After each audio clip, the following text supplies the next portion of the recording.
Welcome back to the Rodcast, folks. It is a Monday Fun Day edition of the Rodcast because we got lots of football to discuss. Yes, Texas football. We are reviewing the Texas spring game. We'll get into it. We'll hear from Steve Sarkisian when we go behind the burnt orange curtain. But we'll start out things giving you our impression of the Texas football team, the sneak peek that we all got over the weekend. We'll get into that. Also, the NBA playoffs. We'll dive into the NBA playoffs and get into reviewing that coming up next hour. We'll do that. Also got Rod's rant of the day. Dak Prescott spoke to the media for the first time since I believe since the offseason, since a lot of the conversation about his contract status with the Cowboys, since the story broke that he could indeed play out the last year of his contract. He spoke to the media about that situation. We'll hear from him in Rod's rant of the day. Also, we have, of course, all of the usual goodies for you coming up on the show. We got what the facts, we got what the stats, we got also the off the record coming up a little bit later on. Funny story and off the record. We also got who said that. So all of the other usual favorites on the show, but tons of spring football discussion. Let's start off things. Let's not waste any time. Without further ado, let's get into the idealionaire, the real MVP, one of the hardest working members of the ARN family. Got a hustler spirit, period. I'm not sure what he's paid, but I'm pretty damn sure this man is underpaid. Ain't no 401k for this hustler, and he's a hustle man of many talents. It is my friend, co-host, and neighbor. It's Patrick Davis, y'all. What's going on, Patrick? How you doing, brother? I'm doing good, doing good. It is a Monday. We enjoyed the spring game. It was very fun to watch. NBA playoffs, not as fun to watch this game ones. A little disappointing in a lot of those games. And then the best game of the night was the one I was trying to go to sleep. And it's the best game of the whole weekend. Is that Pelicans and Thunder game? It's the last game of the weekend, the latest game that started, and that's the best game. I'm laying in bed. I'm like, of course, this is the one that I wanted to be a 40-point game at halftime. So just go to bed. Doze off. Just go to bed and get some sleep on before the week starts. You don't want to start the week on no sleep. That's a tough way to start it. I agree. It's a tough way to start. Did that, but we'll get through it. We'll get through it. There's 3 more games tonight, so hopefully those will be a little bit better.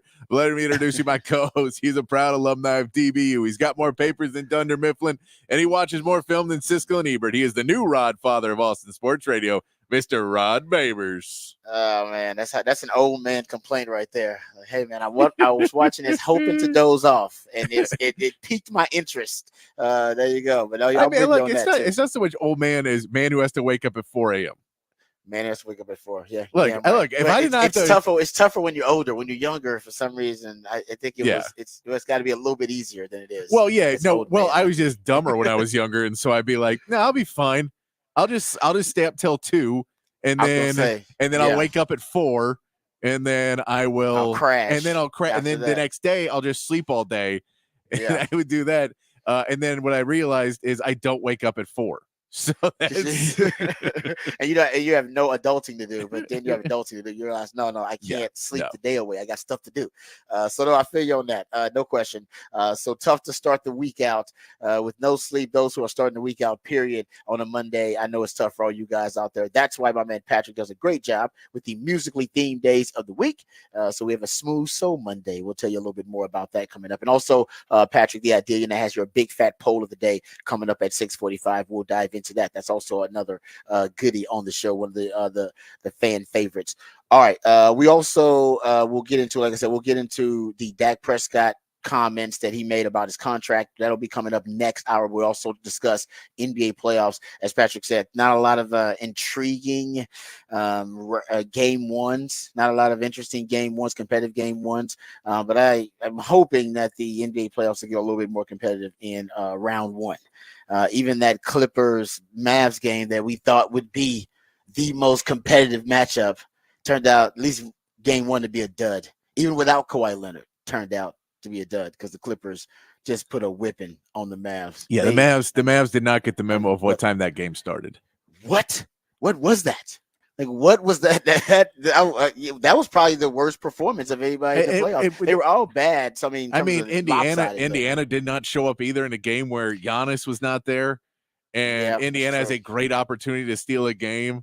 And not only did they let Dame Lillard go off, but they just could not hit the broadside of a barn either. Yeah, but the Mavs, they just could not shoot. We'll get more into it later. But yeah, that was painful to watch in the first half. I went out and did yard work. because of how I was like, I just can't watch. This is bad. Can't watch it anymore. Yeah, it's not worth my time. I got to go do something that's more worth my time. This is my job, but I got to tell you, there's something else I can do. I don't want to watch I'm this. with you on that. Yeah, it was. And I'm not even a Mavs fan. It was painful to watch. Also, we got a Rangers report. Speaking of Mavs fans, I know a lot of Mavs fans are also Rangers fans. So we got a Rangers report coming up in the 9 o'clock. All right, let's get right to it. We got the Horn headlines. Get us updated, get us educated and informed on the big headlines of the day. Then we'll come back and we'll talk about the Texas spring game because it's hard to say, but it did live up to the hype. And Arch Manning also lived up to the hype. He was probably the MVP of the spring game, but a lot of standout performances. We'll get into them all. But first, let's get into the Horn headlines from my man, Patrick Davis. All right, your Horn headlines. Brought to you by Top Gun Rentals and Lawn Equipment. Texas baseball won their series against TCU over the weekend. After another slow start, freshman Casey Borba added a spark with 4 hits and 5 RBIs in the series. And solid starts from Ace Whitehead and LeBaron Johnson Jr. allowed the Texas bullpen to get some much-needed rest. Texas will take on UT Arlington on Tuesday to wrap up their 5-game homestand. Texas softball pushed their win streak to 9 games, sweeping Kansas over the weekend. Reese Atwood had 5 RBIs over the series, which leaves her now tied for the single-season record in Texas softball history with 7 games still to go in the regular season. Longhorns will take on Nichols on Thursday as a warm-up for their next Big 12 series. The NBA has revealed its finalists for their end-of-season awards, with Victor Wembanyama listed as a finalist for Rookie of the Year and Defensive Player of the Year. There was no surprise in the finals for MVP, with Jokic, Shai Gilgeous-Alexander, and Luka Doncic all getting the nod. And Alfred Şengün earned a nomination as well for Most Improved alongside Tyrese Maxey and Kobe White.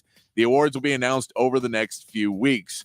The higher seeds and home teams dominated the first games of the playoffs with a clean sweep of all 8 games.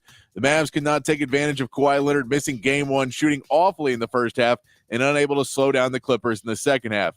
Dallas will get another shot Tuesday to steal the game in L.A. Tonight's slate of games includes the Magic versus the Cavs, the 76ers versus the Knicks, and the Lakers against the Nuggets. In Major League Baseball, the Astros dropped another series 2-1 to the Nationals. Verlander looked good in his debut on Friday, but the bats disappeared over the next 2 games. Houston will face the Cubs starting Tuesday. And the Rangers salvaged a game in their series against the Braves on Sunday behind 2 more RBIs from Adolis Garcia, who has been one of the best hitters in MLB so far this season. The Rangers get a day off before starting a series against the Mariners, and that is your Horn headlines. Oh. Thank you, Patrick, for the Horn headlines. We appreciate that, and we'll get to some of those the turn is presented by from the Horn headlines here momentarily. All right, let's get to some Texas spring football discussion. My man, obviously, we knew beforehand because Sark informed Texas fans that you wouldn't see a lot of Quinn. Quinn was going to be on a pitch count, so we only saw a couple of series of Quinn. And yeah, you did get the pick 6 from Alfred Collins on the batted pass by Ethan Burke early on. So that was actually, fun. Anytime you get a pick 6, a big man touchdown, rumbling touchdown in any circumstance, that's a highlight play. And it was for the defense. So you didn't see much of Quinn, and Sark kind of set Quinn up to have, a lackluster day. He wasn't trying to see anything from Quinn. This was the most that we were going to see of Arch Manning since last season, when you got the sneak peek of Arch Manning, versus Texas Tech, I believe. So this was going to be the unveiling pretty much of Arch Manning, and Arch Manning, who had spent an entire, season basically now with Texas last season and now with this offseason. And it was hyped up, but it lived up to the hype. I do believe, based on watching it, I'm sure a lot of Longhorn fans feel the same way, that Texas has 2 starting quarterbacks if they need them. Obviously, hopefully, knock on wood, you don't need Arch Manning, but Quinn hasn't necessarily stayed healthy in his college career. He hasn't played an entire season of football start to finish since his sophomore year. So to have an insurance policy like an Arch Manning, which we saw operate that offense, he looked like the 3-year starter in the offense. That's how comfortable he looked. He had command and mastery of the offense. He was efficient in the pocket. There's not a lot of wasted movement with him. He was accurate with the football. His anticipatory ability with receivers. He seemed to have chemistry, a lot of great chemistry with a lot of different receivers on the field. And his ability to throw guys open was pretty obvious too. Not just throw to open receivers, but to throw receivers open, to throw to a certain spot. He was I gotta admit, I don't remember. Like I said, I don't remember a lot of spring games. And Patrick, I mean, I've been covering Texas football for a while. And after I played it, I've been paying attention to it for a long time, since 1999. I can't remember a more impressive performance by a quarterback in a spring game. But that's obviously, that could be, that's overreaction Monday kind of stuff. Prisoner of the moment, no doubt about it. Of course, we all are right at this time. But I would love for somebody, and I know nobody keeps track of it, to present me with another spring game performance by a quarterback that looked that good. That was crazy. Yeah, I mean, Yes. because I think that's the reality is it's a performance by a backup quarterback, because you're Yeah. not really going to see the starter. When the starter looks that good, you don't expect to see them a lot of times. So you're not going to see a really great performance from a starter. So you don't ever expect to have a backup, and then especially a third stringer that look as good as they Trey did. Owens. Yeah, Trey and that's Owens the looked thing. So great. if you say Yeah. to say Quinn's basically his performance is not really it's Yeah, an you don't unavailable really have stats unavailable. It's a non-exist. Yeah, it's the sample size is too small. yeah. So you Yeah. say that one doesn't really count. But if you look at the other two quarterbacks, I don't know if you could ever say a second and a third string quarterback looked that good in a spring game where it really made you excited for the future of the program, not just this season, but then down the line where you say, you're in good hands. And for Arch to see the progress that we wanted to see Yeah. of what he kind of looked, how he was looking better. And, we saw Sark talk about his legs and wanting him to throw the ball more and trust himself. And he seemed to be doing that as well. He seemed to be doing that. It was extremely promising to see Arch do that. And then what do you want in a spring game? You want a close game, because it means neither side of the ball is dominating the other side of the ball. Well, I will say this, and we will start with the positive. One phase of the game did dominate one phase of the game. Now, Yes. you're right. It was competitive. It came down to a Hail Mary. You're right. That I've never seen a more competitive spring game too. I'll say that. So I'll give props to them. The product was really good, and we'll get to a lot of the other players and the superlatives from the spring game. But as a DB, everybody else was watching it and loving it. I was not loving it. I'll just say that I was I was not enjoying it as much as most Longhorn fans, because I was looking at it from a defensive back perspective. And I'm thinking to myself, man, did they just give up 350+ yard touchdowns and give up 5 explosive touchdowns throughout the day? And they just give up almost 600 or 700 basically yards of passing to the three quarterbacks that played. Not even Quinn Ewers. Take Quinn Ewers out of it. We're talking about Cole Lord. Listen, all the quarterbacks shine, and that's great. You have the best quarterback room in the country. But I'm a DB. I'm like, man, the DBs didn't make a lot of plays. I know they got an interception from Kobe Black, but that was like I said, that was the kind of walk on covering a walk on. Nothing against the walk ons, Yeah. but I think the competition level there should be considered. And then you got the interception at the end from Arch Manning on the Hail Mary, which was awesome. I'm glad the game came down to Hail Mary. That was really cool for the fans. But the quarterbacks looked amazing. I mean, Arch had 355, 3 touchdowns, and that 1 pick, and was 19 of 25. He had I think he got his first incompletion on his 13th or something, like 13th Yeah. or 14th attempt. Trey Owens was 14 of 21. Now he had a lull at one point in the game, but man, I told you guys that. I remember I've been telling you guys I like this young man. He's nice. He's got a great arm, and he's competitive. He really is competitive. He's got a lot of the intangibles that Sark loves for a quarterback, and you saw it. It was on display, and he had 3 touchdowns. Cole Lord was 8 of 11 for 72 yards. So I'm glad the quarterbacks look great. And Texas, I do believe, is in the conversation for the best quarterback room in the country. I would love for someone to give me one that's deeper than Texas's quarterback room. But man, the secondary, I will say this, I'm just throw this out there, and then we'll talk about the receiving core and how great everything is. But oh man, I will admit, I thought that group may project to be a strength, and I know there was no Jahdae Barron. Jahdae Barron was not out there. And he's a big, part of the really the DNA of that secondary. But man, they didn't make enough plays for me. I think there should have been more plays made on the ball by the secondary. Other than those, Yeah. there's 2 interceptions. I'm just like, other than 2 interceptions, well, if you were watching the spring game and you understood those 2 interceptions really weren't, kind of in the kind of competitive part of the spring game. I would like to see them make more plays and defend some of the deeper balls, the deeper vertical routes a little bit better. No, Yeah, because so I mean, like, that's something they got to get together. Because No, that was a weakness last year. It looks like it's going to be a weakness again. there was a play early in the game where it was like an out to Jonte Cook, I think it was. Oh, that's Malik Muhammad. And he did such a good job, and it was still a reception. And you watch that, and you're like, oh, that one must hurt because you played that one perfect, and it just was not quite enough. You're right. He did a speed turn on that too. Go back and watch. It was a speed turn. It was a great, like, technical speed turn. That's why he ended up there so efficiently. You're right. He contested. He was the only one that really I saw contest things. I guess there were a couple other more, but then the offense won most of those. The offense, not most of them. I'll say all of them actually. I don't think the defense won any of those. So that'll be my one criticism. Defense has to win more of those battles in the secondary. They're not winning enough of them. But let's talk about the positive. That's one negative. Sorry, as a DB, I had to get that off my chest. Everybody was loving it. I was like, man, that guy just gave up. You see him just give up the touchdown? He just gave it up. I was looking at the DB. Yeah. It's a glass half full, glass half empty thing watching the spring game. No, I know. Sometimes I was glass half empty, like, oh, no. No, I know there was a couple of those where you were trying to see out of frame who was the DB who let him blow past him. Exactly. You get to rewind. He's not even in frame. Where is he? Yeah, so that was just some miscommunication, some breakdowns in the back end. But they were going up against a real an elite group of quarterbacks.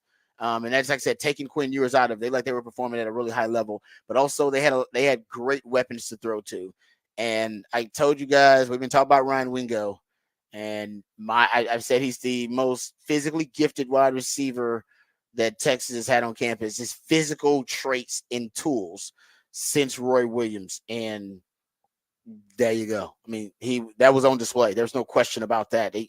He was winning one-on-ones consistently, and I also predicted, and I think that was also confirmed. I don't see how you don't expand the wide receiver rotation, because Ryan Wingo, I don't know how you keep that guy off the field. I mean, even as a freshman, if you're good enough, you're old enough.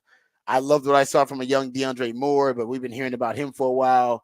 Jonte Cook looked really good. Isaiah Bond, even though, you got a couple of drops here and there, he looks like a guy that's going to be can take the top off a defense and is explosive. That's 4. Yeah, Bond. As long as Bond and Quinn work out a little bit over the offseason and get that timing just a little bit better, I think they'll be fine. It just seemed like their timing wasn't dead on, but they haven't been throwing the ball that much here.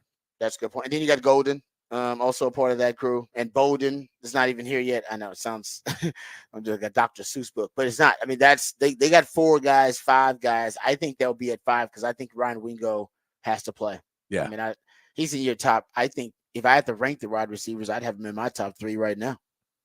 Yeah, I mean, when we can see what he can do coming on campus and playing at the college level for what, a month or 2, he's a prodigy. And what he could do in that spring game, where normally freshmen, you can see the speed of the game kind of getting to him. It did not look like the speed of the game was any factor whatsoever to Ryan Wingo. So I definitely see them trying to get him a lot early to see how much he can do. And if you're able to build him into a guy who's going to be a dominant wide receiver for you going into the end of the season and next season, and you just get him all that playing time early on, I mean, I don't see any reason you would keep him off the field. Yeah, no, he was he was as good as advertised, as was Arch Manning, as were a lot of the guys out there. I'll also throw out there, I feel better about the tight ends. Since we're talking about the offense, I feel better about what I saw from the tight end position. I think a young Jordan Washington looks really good. Amari Nyblack, I think he's going to end up being a playmaker. They're all more pass-oriented tight ends, so I wonder about the run blocking aspect of it. But Amari Nyblack, Gunnar Helm, Juan Davis, didn't see a lot of Juan Davis as a pass receiver, but I do think the crop of tight ends is going to be better than I thought. I thought it could be a concern. I don't think it's going to be a concern at all. They'll moneyball it. They got enough guys there, but it's really because they have so many threats at wide receiver. I don't know if they're going to need to rely on the tight ends as much. I think the tight ends are just going to get ignored pretty much by the defense, trying to cover all the weapons that they're going to present offensively, all the speed, and even the running back coming out of the backfield with Jaden Blue. I mean, Jaden Blue, I think you saw what they want to use, how they want to use Jaden Blue too, as more a weapon in the passing game, and allow Cedric Baxter to be the power running back. He's the guy that can run in between the tackles for you and allow Jaden Blue to hurt teams on the perimeter and hurt teams in the passing game. And you saw it with the Texas route coming out of the backfield for the 30-yard touchdown, I believe. Yeah, and Baxter had that good run on the outside on the little screen where he broke a couple and got down, and I think Taft is the one who took him down at the end. But plays like that where you can go, okay, so he can even – you're kind of still power running him on the outside there on that screen pass, but he looked good in that route of that was another one to see him, that if he has the hands where he can even just catch those kind of screens and then power through the DBs and use that power on guys that are going to be a little bit smaller, that's another deep weapon for the Longhorns. No, I agree with you. That was kind of his highlight play, but it was a hell of a highlight because he broke the tackle of like 3 defenders. Yeah. And then I know Taft Daddy took him down, but he won that one too because he got the best of Taft Daddy. He delivered the blow. Taft Daddy just kind of hung on for help, which is what you got to do. Trust me, I've been in that position. I'm a DB, but that was the highlight for Cedric. That's really all you needed to see from him. He's like, yeah, he can do that. Exactly, he can do that against his own, against the top defenders on his team, and he can do that against other players on opposing teams. And we've seen that, or the in between the tackles. And you're right, on the outside, I can remember that play because it stood out to me. Yeah.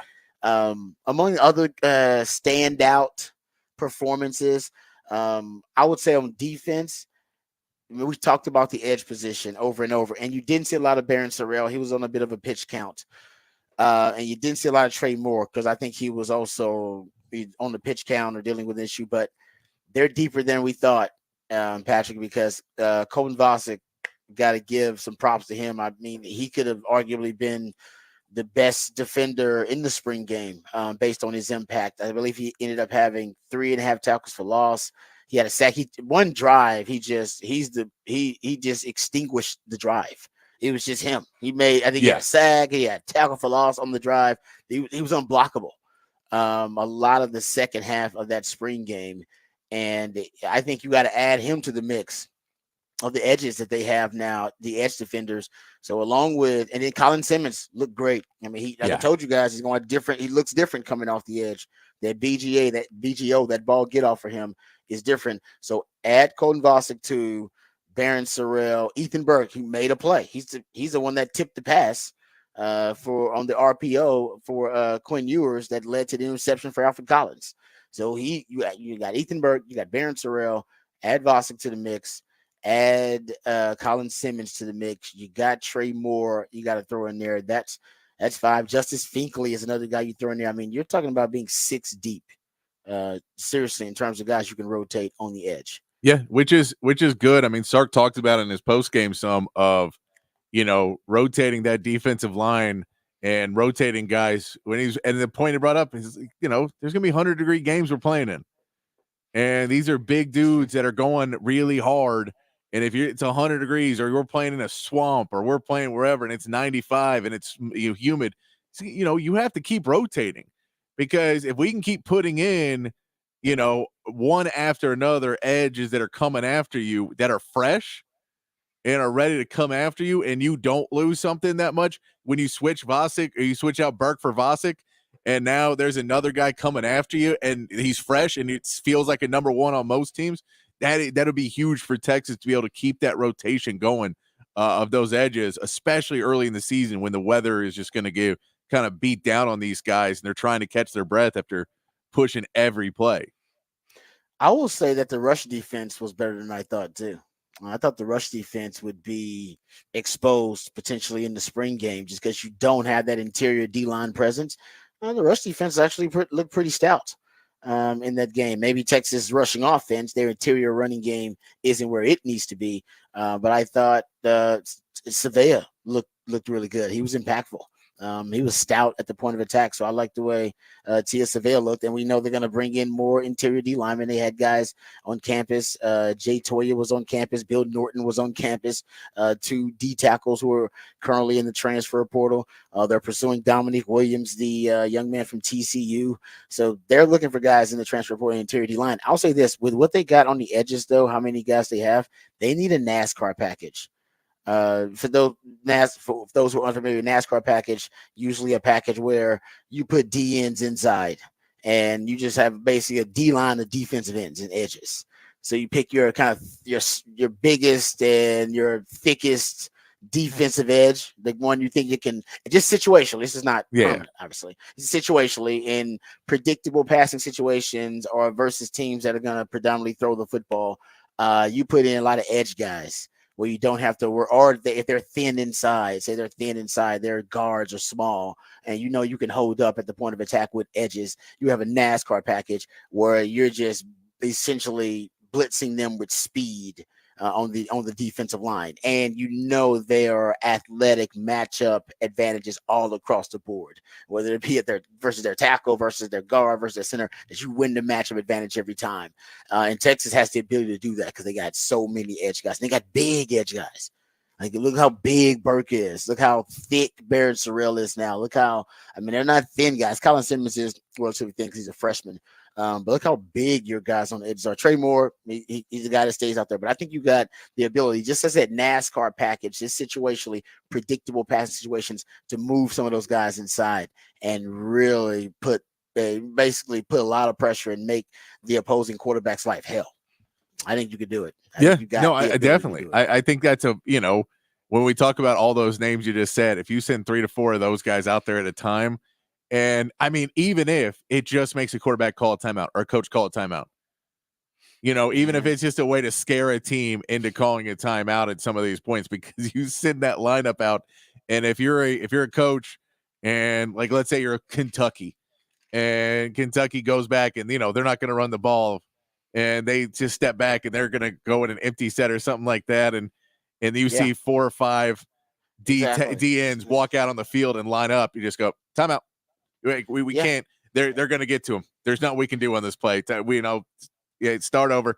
That was my bad call on that. And even if you get those in close games or in games where it's a big third down and you make them have to think about it twice, and you let yourself get the best advantage, having that amount of depth at the edge position could come in. And you said it right. Like, guys like Colton Vasek is what you want to see. A part of good depth on a team is a guy who takes the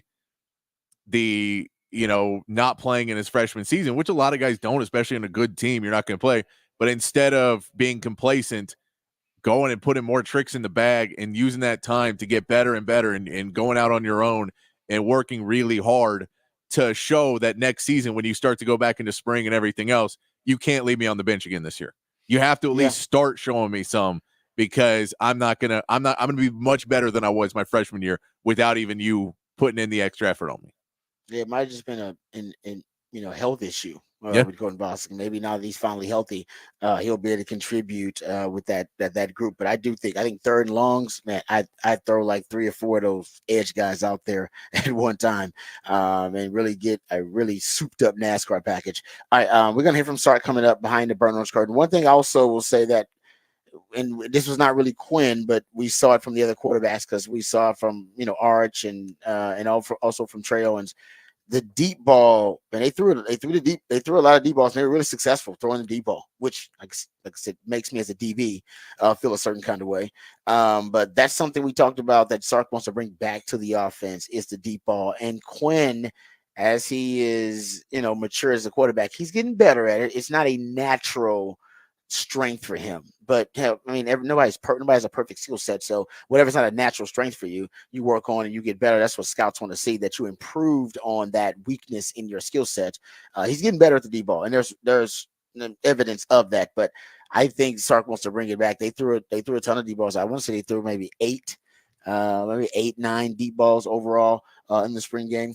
So that's something I thought was really interesting. and we'll get to a little bit later on. We'll get to this, but we got to talk about the secondary and the big plays they gave up because it wasn't pretty. That wasn't pretty. That's probably the only negative. Maybe that and your interior run game, but not a lot of negatives in the spring game. First world complaints, if you will. It's the only one, and that's something honestly that existed last season. So we'll come back. We'll hear from Sark about the spring game, and we'll also continue to discuss the performances and all these standout performances from the quarterbacks in the Texas spring game. All that and more right here on the Rodcast. Coming back right here with my man Patrick Davis. I'm lifetime local man Robert Davis coming back on the horn.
All right, welcome back to the Rodcast. Time to hear from Coach Sark in his post-spring game press conference that he had this past weekend.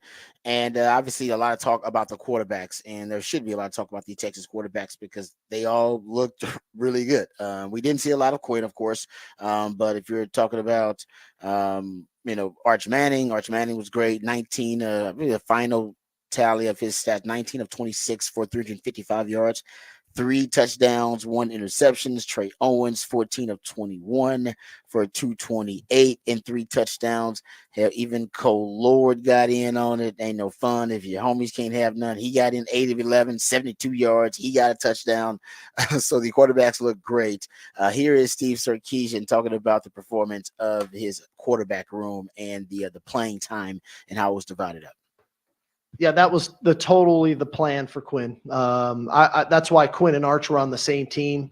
I wanted Arch to be able to just go play football. He hadn't really played in a year, and I know what Quinn's about. Quinn's had a great spring, and so to get, I felt like it was important to get Trey a lot of reps too at this level. And so the biggest thing I saw from Arch was something that we kind of really harped on with him about a week and a half ago about just dialing into, playing the play, keeping your eyes up, and I think I talked about this last week when he gets himself in trouble at times at quarterback is when he relies on his athleticism, which he has a ton of and he can do. And there's times today I blew the whistle on him. I don't know if he was really happy with me that I blew it, but he's non-contact. But when he keeps his eyes up and steps up in the pocket, and, he can deliver those balls down the field the way we like to play. And so, it was good to see, and it was good to see some of the guys around him, play with him the way that they did.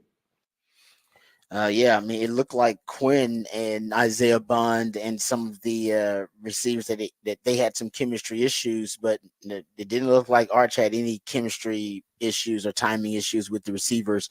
Seems like they were pretty in sync. And those receivers, speaking of, here's Sark talking about one of these standout performances from one of those receivers, Ryan Wingo, a true freshman who we heard a lot about, but it looks like he may be a guy that can potentially even exceed expectations, 5-star receiver coming in. I believe he had 4 catches on 4 targets for 81 yards and really impressed in a lot of ways, had 2 touchdowns in that spring game. Here's Sark talking about his young wide receiver. Well, we'll go through it with he and Coach Jackson, the things that we really want him to continually work at. Naturally, he's had one spring in our offense, right? And how he can just keep trying to elevate his comfort level systematically so that he can play as fast as he can play.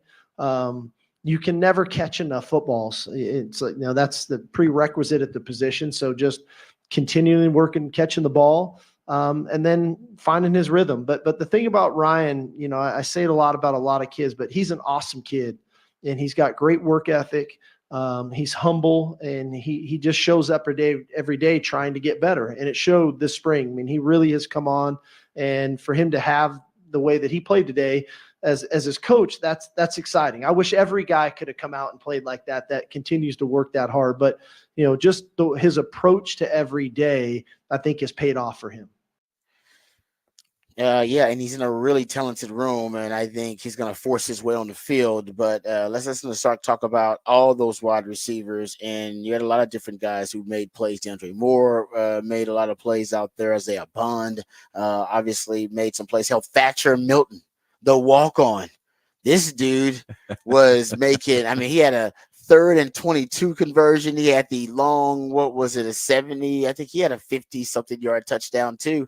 Dude, Thatcher Milton, I'm pretty sure he's a walk-on from Houston, if I'm not mistaken. I think he's like a Cy Fair or something like that, if I'm not mistaken. But either way, they're deep. Even the walk-ons look pretty good at wide receiver for Texas. Here's Sark talking about that room. Yeah, Silas Bolden will get here in after Memorial Day. I saw a lot of different guys make plays today, which I think was encouraging. You never know how a rotation and what it could look like, when you're in April, what it's going to look like come September. But the positive was a lot of different players made plays today, from, the frontline guys to some of the true freshmen that showed up, quite frankly, down to a lot of walk-ons made some big time catches today. And so I think that's a sign of confidence in a room, that they're growing and they believe in Coach Jackson and what we're doing. But it gives me a sense of, we're going to have more than just a couple guys that we can rely on, that are going to be comfortable making plays, because that's what a spring game does for me. This game, probably more importantly for that receiver room, there weren't many guys that had caught passes in DKR in front of fans on our team. And so how are they going to respond? How are they going to play? And so for those guys to make some catches, make some plays and some big plays, especially at critical moments, there was a lot of third down catches in there. I think that's something that we can build upon. All right, there you go. Start talking about his offense, and it looks like it's going to be a high-powered offense. And that's, I think when you have that many weapons on offense at wide receiver, I think Sark's not only going to expand his circle of trust, as I've talked about. I think you're going to have 5 guys. He talked about Silas Bolden not even being on campus yet, potentially even 6 guys in your wide receiver rotation. But because Ryan Wingo's definitely going to force his way on the field. I think also you're going to look at Sark potentially break out a 10 personnel package during the season. Just sprinkle it in, which is 1 back, 0 tight ends, but 4 wide receivers on the field. Because he's got it in his repertoire because he used it at Alabama. So just throwing it out there. All right. So Sark also was really, I don't say critical, but he did voice some concern about the depth on the defensive line. But he also praised and was really complimentary of the edges for Texas. So I think when he is concerned, or at least voicing concern, it's about the interior D line. Here's Sark talking about the Texas defensive line and the depth of it. We don't have enough bodies. There's not enough big humans, I mean, it's simple math, and for a variety of reasons. And so we've got to address it. And again, it's not always about addressing it with the guy who's going to come in and win the Outland. It's about having enough depth, especially playing in Austin, Texas in September and early October. We have to rotate players. And, there was times I sat in here with you guys a year ago in September, and we were playing upwards to 30, 32 guys on defense in the first half of games, never mind in a total game.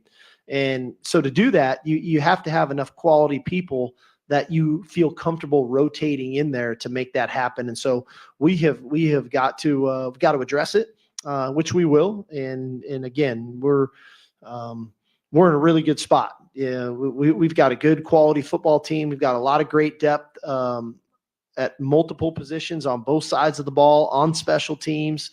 But naturally, when one area is not quite where you need it to be and the others are such a high level, it's a little easier to see now. 3 years ago, it might've been tougher to see when maybe we didn't have the depth at a few other spots, but it's a little easier to see, and that's okay. There's nothing wrong with that. We'll address it. I love our frontline players. We got to make sure that we have enough bodies in there that can really contribute. Okay, so Sark's talking about the defensive line depth there, and I think he's talking about the interior D line when he's saying we need more bodies. I believe on the edges they're fine. Yeah. So right? I mean, he says big humans in there too, and that's what. So exactly. Even though the edge guys are big too, I think he's talking about their interior. And that's the same thing I talked about earlier about those games where it's 100 degrees and 95 degrees, whatever else it is. He's like, man, these guys, I get it, they man. Wear out quick. Yeah, this guy's 300 something pounds running full speed, play after play. There's going to be points where we need to take him out of the game and get him a breath. And if we don't have that, they're just going to keep running the ball on us and keep pushing those guys around until they don't have legs in the second half. And we can't have that. We need to keep these guys fresh. But I think this is also somewhat part of the recruiting pitch that he's going to tell the guys that he's talking to, and he knows that he's talking, and he goes, hey, look at my press conference. I said I need you there. You don't think you come here, you're going to see the field? Like, you come here as a transfer, you're seeing the field, because I told the media that I need you to be here. Big humans, yeah, you're right about that. That's true. You're right, and they had him on campus. for the spring game. Bill Norton from the Arizona transfer portal interior D lineman. They had Jay Toya from UCLA. Both those guys have ties to Johnny Nansen because he coached both of those guys. And the reports are Dominic Williams. Excuse me, I won't say Dominic Wilkins for some reason. They wish it was Dominic Wilkins. Dominic Williams from TCU. He is also going to visit coming up, and they're courting. At least reportedly, they're going to court him too. Bobby Burton, my man over at On Texas Football, is reporting they could bring in at least 2 interior D linemen. At least 2. Well, I mean, when he says this doesn't sound like he's looking for one. Exactly. He's humans. He was plural. He was clearly plural with it. Yeah. I mean, the question may be, do you grab 2, older ones and then maybe look at 1 or 2? Dominic Williams is younger. Yeah. The rest of the other guys are grad transfers. And so do you say, do we want to get somebody who's younger in here as well and try and build a little bit more depth that's going to come up, and they're only going to play, 4 or 5 snaps a game. They're important snaps, but they may not play as much, but we can get them and get them in the program. So it may be that route too, where it's 3 guys, but 2 older and then 1 younger too. Yeah, they're loading up. I mean, Sark sees he's I believe he's reverse engineered his own roster and looked at it and as kind of from the outside looking in and declared, if I was playing Texas, how would I beat Texas? And you would attack that interior, the guts of that defense, the interior D line and those young linebackers or whoever that other linebacker is going to be. That's what but they look good in the spring game, but we don't know necessarily if that is going to translate. So why take a chance? Why take a chance in the transfer portal era when you don't have to?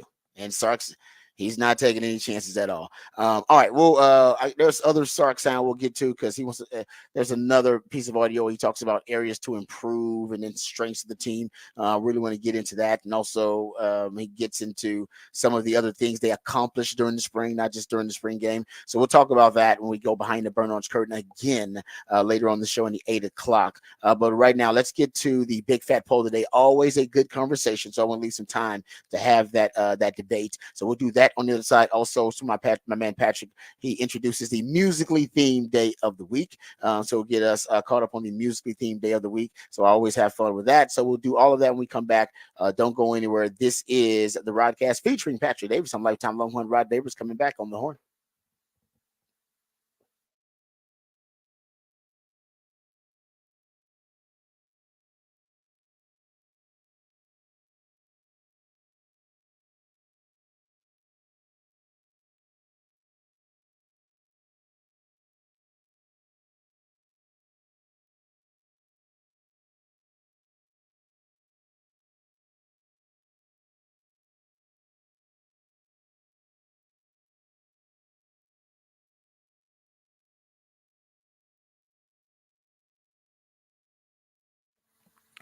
Hey, what's up, folks? Lifetime Longhorn Rod Babers here. Let's talk about Dr. Greg Eckert and his all-star team. As you know, I owe them a huge debt of gratitude. I went there for just a checkup and a cleaning, and I expected everything just to go as planned, and they did not go as planned, actually. But I went there because Dr. Yu found that my wisdom teeth were growing in sideways. It was a really serious situation that could have been a dire situation, but they didn't allow it to get that way. They immediately scheduled a procedure to have the wisdom teeth removed, made sure that I was educated about the entire process. I was comfortable with the entire process, got it done very quickly. I was back at work within a couple of days, and now my dental health is better than ever. I've never felt better because of Dr. Yu and his team. Now, for you, it may not be, and I hope it's not as serious as having to have all your wisdom teeth removed. Maybe it's something as simple as getting a checkup, or maybe it's something as simple as just getting a cleaning, whatever it may be. Teeth whitening, dentures, porcelain crowns, veneers, dental implants, full mouth reconstruction, even root canal therapy, whatever it takes to ensure you're getting the best quality dental care available. That's what Dr. Greg Eckert and his team are all about. I personally can testify to that, and so can my man Patrick here over at the Horn. You know, that's what Dr. Yu does. He's the dentist of the Horn, and he should be your dentist as well. And he's always on the cutting edge of the technological advances in general dentistry, and because of that intellectual curiosity, all right, he's always able to provide you with the best possible resources to make sure you're getting the best quality dental care. And right now, he can give you a brand new smile in just one day, permanently security or dental implants, or no time spent without teeth. You'll get some temporary fixtures until they can complete your permanent smile, but then you'll smile again and eat freely without pain or discomfort. So we're talking about a lifelike permanent solution. So if you've been told your teeth need to be replaced, don't freak out. Just call Dr. Ecker today to learn about this revolutionary alternative. It's a brand new smile in just one day. It sounds too good to be true. It's not. It's just Dr. U. It's a complimentary consultation, so you got nothing to lose but everything to gain. And he knows that a confident smile can truly change your life, and he wants to change your life for the better. Give him a call, 512-345-3166. That's 512-345-3166, or visit dreckert.com, DRUECKERT.com.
Back on the Rodcast on a Monday morning, and it is a smooth soul Monday, easing you into the work week. Just a nice and calm ease in with some smooth soul on a Monday morning. We like to give you that break. If you've been watching the spring game, you get a little worked up about the spring game. Smooth soul, get you into your work week. Why would you be worked up? It was great. I saw one great. bad thing about it. I the know. secondary. I see on the text line. I see some of y'all maybe a little worked up after the spring game. They are. They worked up. maybe a little bit. I get it. Hey, Maybe man, a I little get too it. worked You're up. passionate people. You're passionate people, and I appreciate Yes, it. they are, man. Yes, You're they are. passionate people. I get it. I'm with you.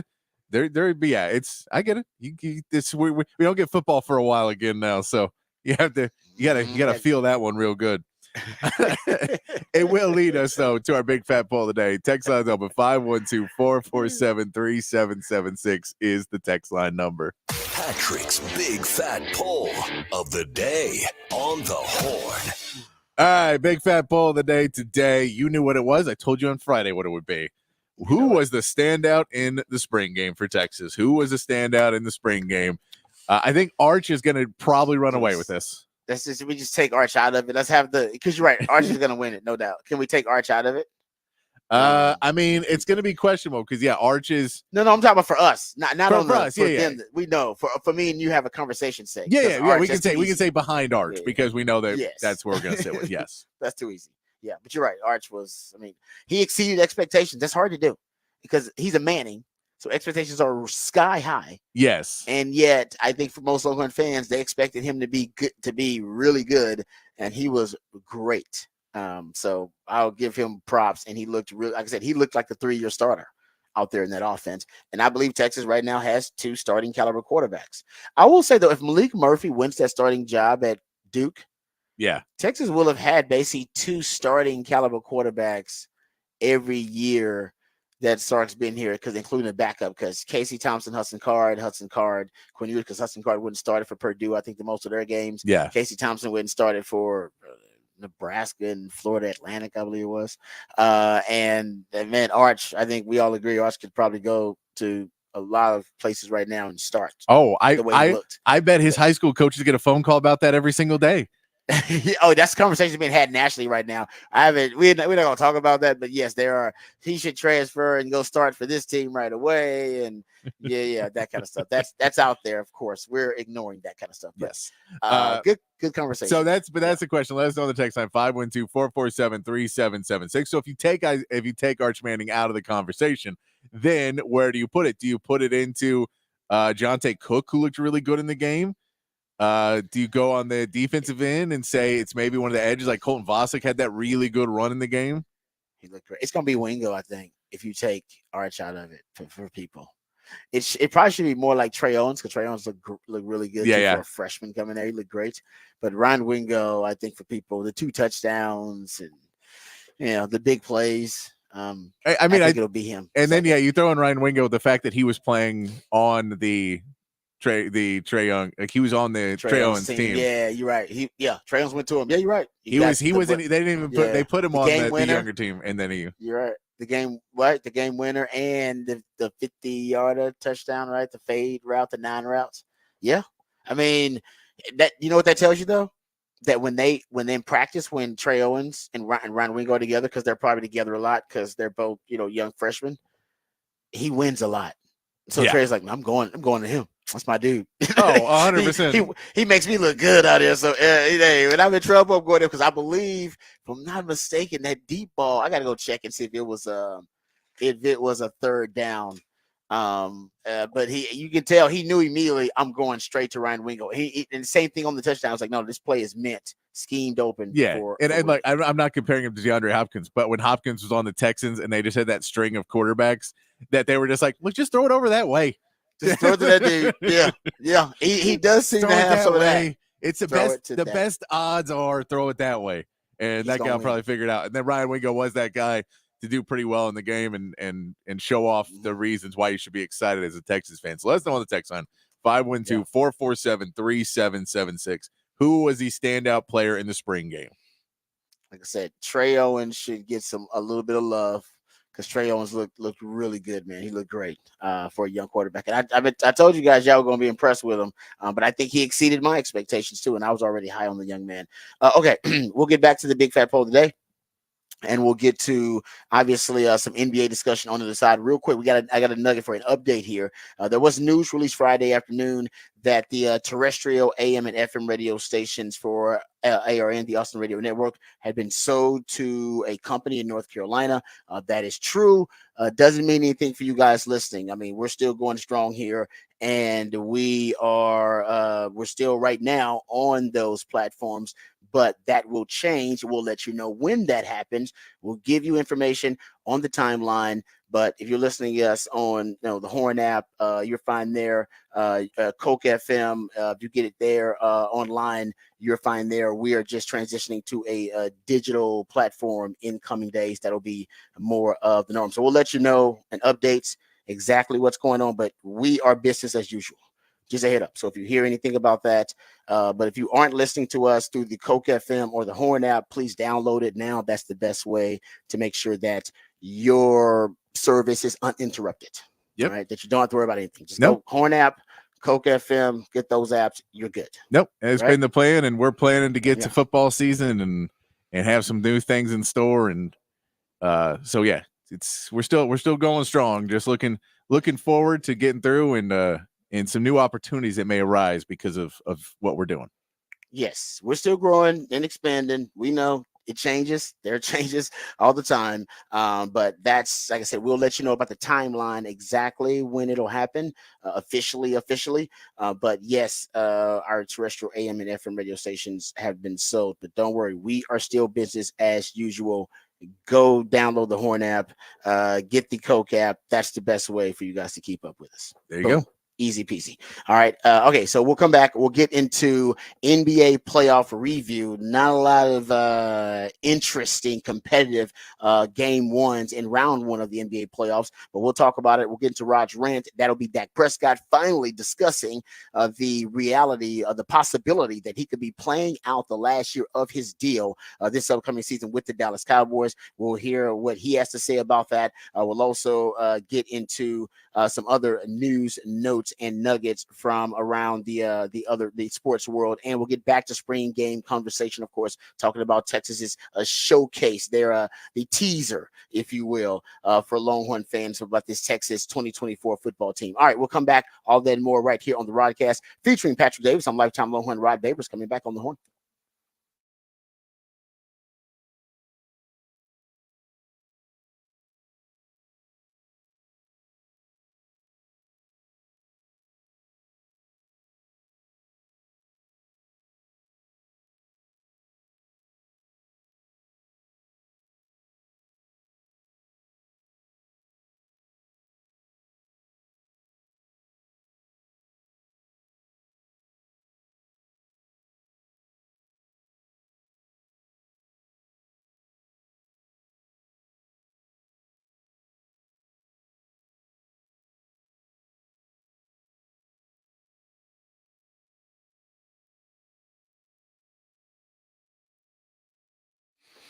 Hey, what's up, folks? Lifetime Longhorn Rod Babers here. We all love the city of Austin, and if you're a homeowner in the city of Austin, well, good for you because you own actually some of the most valuable real estate in America. The downside of that is property taxes are also some of the highest in the state, and many of my fellow Austinites, like you listening right now, are overpaying on your property taxes. Don't worry, I was overpaying on my property taxes as well until I found OwnWell. OwnWell can help you protest unfair property taxes and save hundreds, potentially thousands of dollars. OwnWell believes that when it comes to paying property taxes, you should only pay what's fair. And right now, it'll only take you under 3 minutes to sign up, and there are no upfront fees or costs. OwnWell will save you money, or it's free. That's a guarantee. If you don't save, you don't pay. 86% of OwnWell's customers save on their property taxes. OwnWell handles everything from start to finish in terms of giving you a savings, and they deliver an average of $1,100 of savings to their customers. OwnWell provides you with local tax experts backed by cutting-edge technology and the best in-class customer support available. Save money on your property taxes with OwnWell. Sign up in less than 3 minutes. Start your protest today at ownwell.com. That's ownwell.com. OWNWELL.com. Ownwell.com.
Smooth Soul Monday. That's from my man Patrick Davis, the Idealionaire, plays jams that are intended to soothe and smooth your transition into the work week. It is a hectic work week. We know for everybody, you might have a case of the Mondays out there. So my man Patrick wants to make sure your transition from the relaxing, fun-filled weekend to the hectic, often stress-filled work week is a smooth one. That's the whole point of a Smooth Soul Monday. That's a good one. This is one of those songs that's been obviously recreated a lot of covers of this song. Who is this, the original? This is Rufus with Shaka Khan.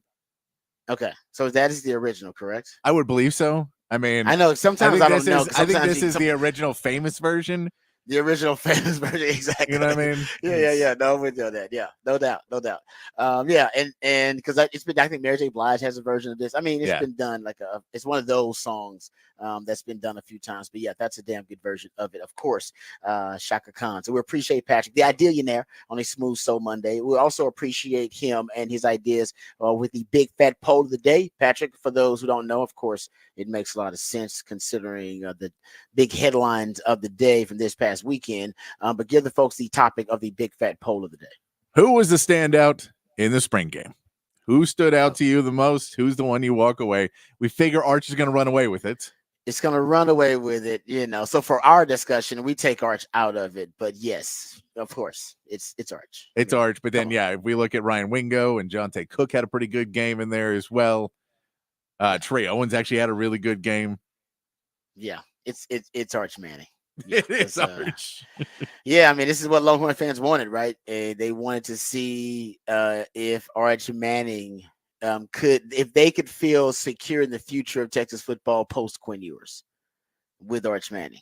And yeah, you can feel secure about the future of Texas football. No, I did. Post Quinn Ewers. Yeah, that was the conversation that I had a few times on Saturday was, so how many articles will be put out by Monday that Arch Manning, this is ridiculous. You shouldn't be a backup. And yeah, it's gonna be. No, you're right about that. No, I'm sure there are a bunch. I haven't paid attention to the national narrative yet. Yeah. I'm sure it'll penetrate my timeline here at one point.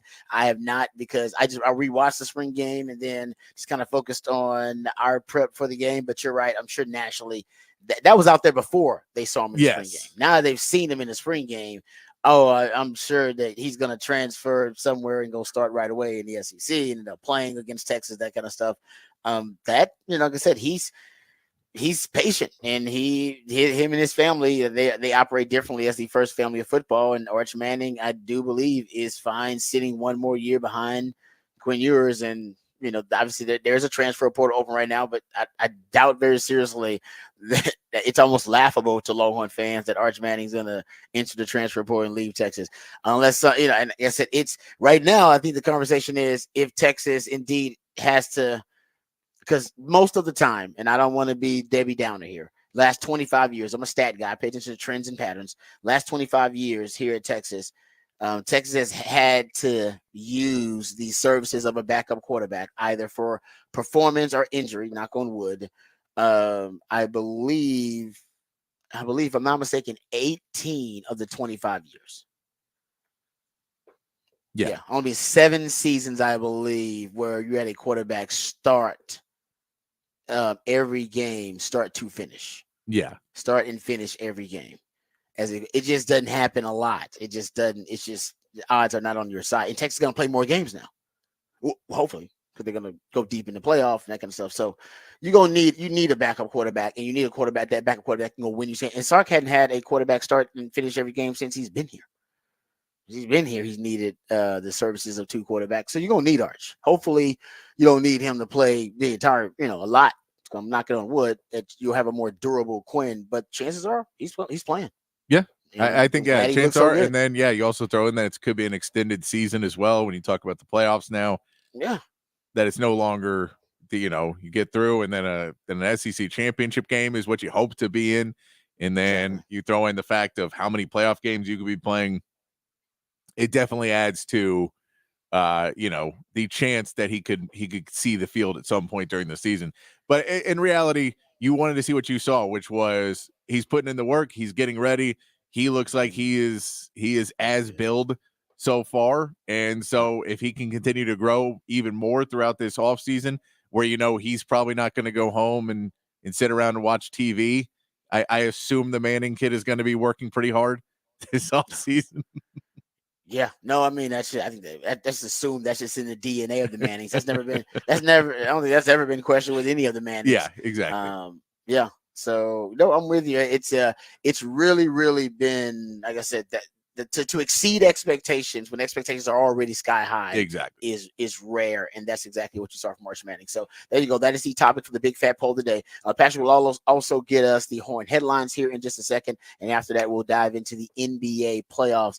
And I gotta tell you, I was a little disappointed in game ones of round one of the NBA playoffs. Not a lot of competitive balance early on, but that's okay. We'll dive into it. Before we do that, let's get informed, educated, and updated on the big headlines from my man Patrick Davis with the Horn headlines of the day. All right, your Horn headlines brought to you by Top Gun Rentals and Lawn Equipment. Texas baseball won their series against TCU over the weekend. After another slow start, freshman Casey Barba added a spark with 4 hits and 5 RBIs in the series. And solid starts from Ace Whitehead and LeBaron Johnson Jr. allowed the Texas bullpen to get some much-needed rest. Texas will take on UT Arlington on Tuesday to wrap up their 5-game homestand. Texas softball pushed their win streak to 9 games, sweeping Kansas over the weekend. Reese Atwood had 5 RBIs over the series, which leaves her now tied for the single-season record in Texas softball history, with 7 games still to go in the regular season. The Longhorns will take on Nichols on Thursday as a warm-up for their next Big 12 series. The NBA has revealed its finalists for their end-of-season awards, with Victor Wembanyama listed as a finalist for Rookie of the Year and Defensive Player of the Year. There was no surprise in the finalists for MVP, with Jokic, Shai Gilgeous-Alexander, and Luka Doncic all getting the nod. And Alperen Şengün earned a nomination as well for Most Improved alongside Tyrese Maxey and Kobe White. The awards will be announced over the next few weeks. And the higher seeds and home teams dominated the first round of the playoffs with a clean sweep of all 8 games. The Mavs could not take advantage of Kawhi Leonard missing game 1, shooting awfully in the first half and unable to slow down the Clippers in the second half.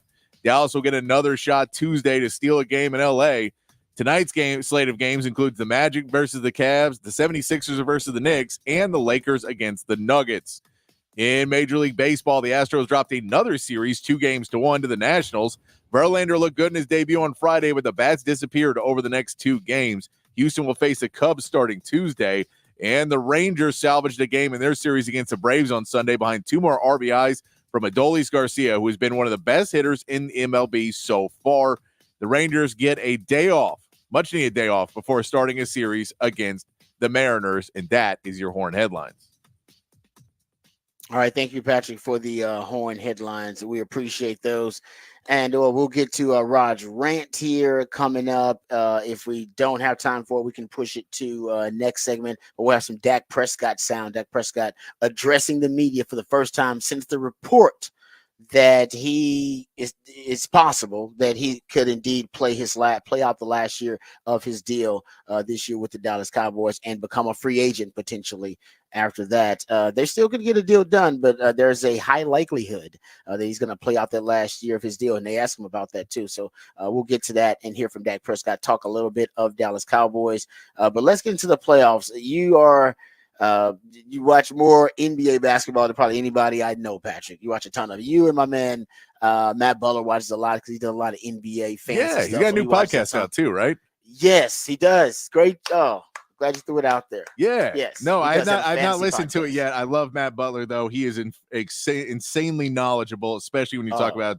that stuff. You can follow him at Butler in Austin on X, and then you find out where his podcast is and all of that good stuff. But yeah, if you're into the daily fantasy, check him out for sure. Yeah, no, he does a good job. I'll get some details on it here in a second because I can't believe he's giving away now his information. He's been for years. I've been asking him to do it, but he essentially is so successful as a fantasy person that he doesn't like to give away a lot of his secrets. So I'm telling you right now, like that's how good he is.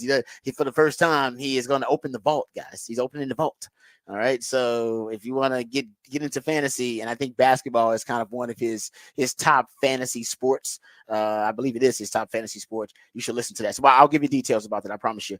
But of the matchups, I believe you only had 2 of the game 1 matchups of round 1 in the NBA playoffs that ended up within single digits. Right? They weren't they all basically digit wins. They weren't. Yeah, the only competitive game was really the one you just brought up. That the one last night. The late game, Pelicans versus Thunder, was a very competitive game and down the stretch. Yes, that was everything else on Sunday was pretty bad.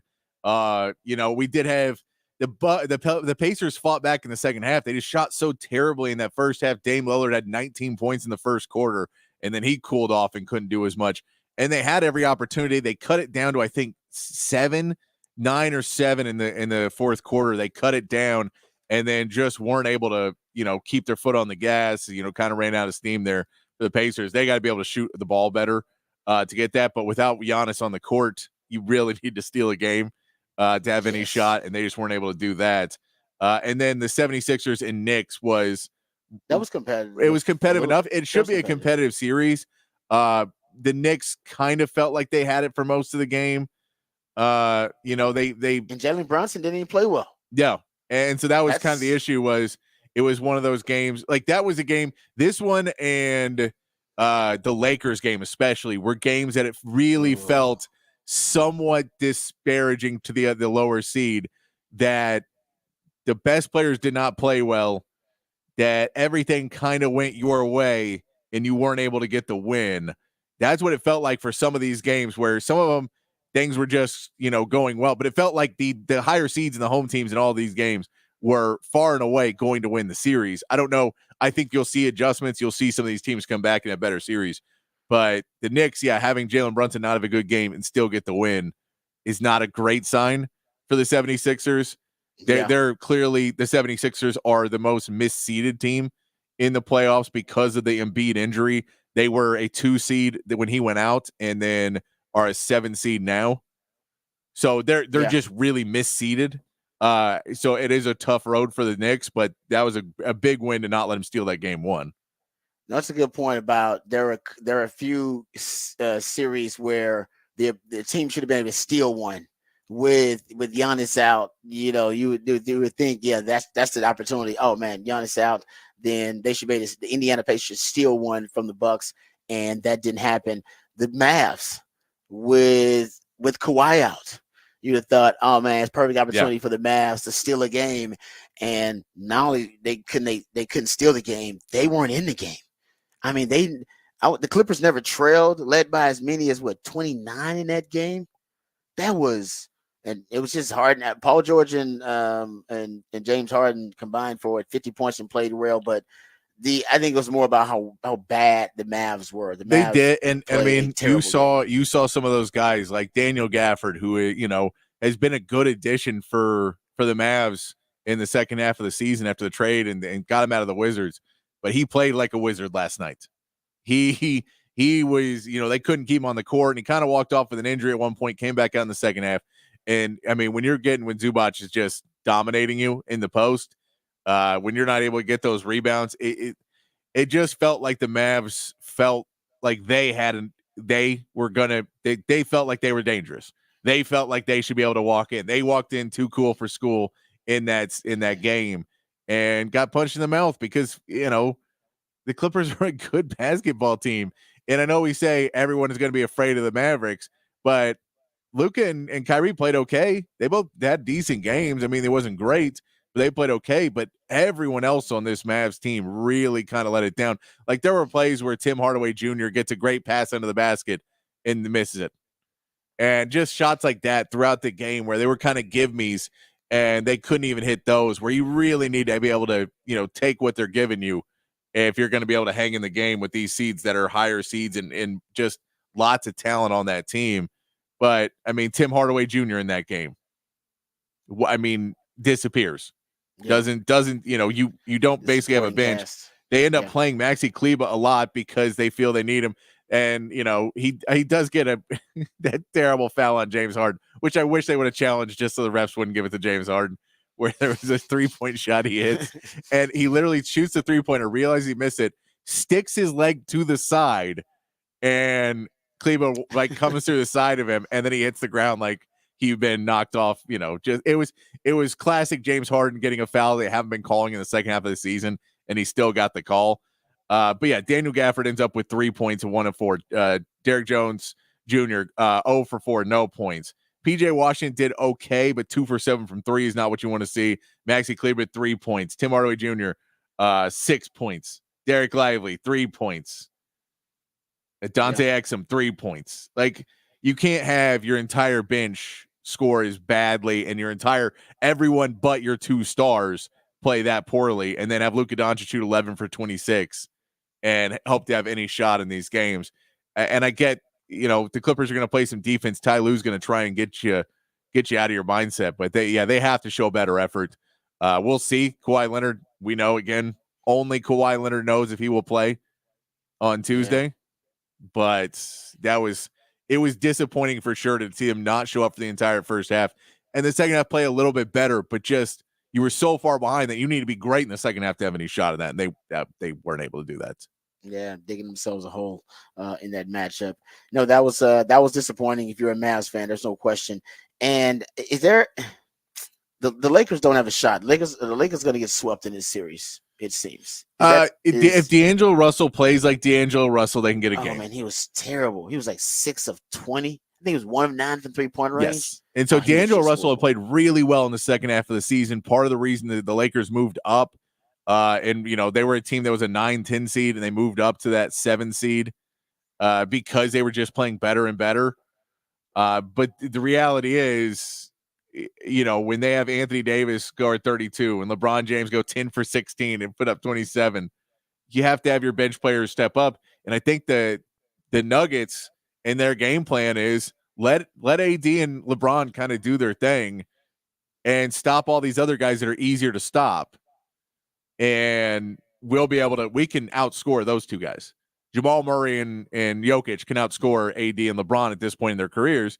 So we can do that, and then it's basically our bench, our role players versus their role players, and we feel like we can stop them. And they did.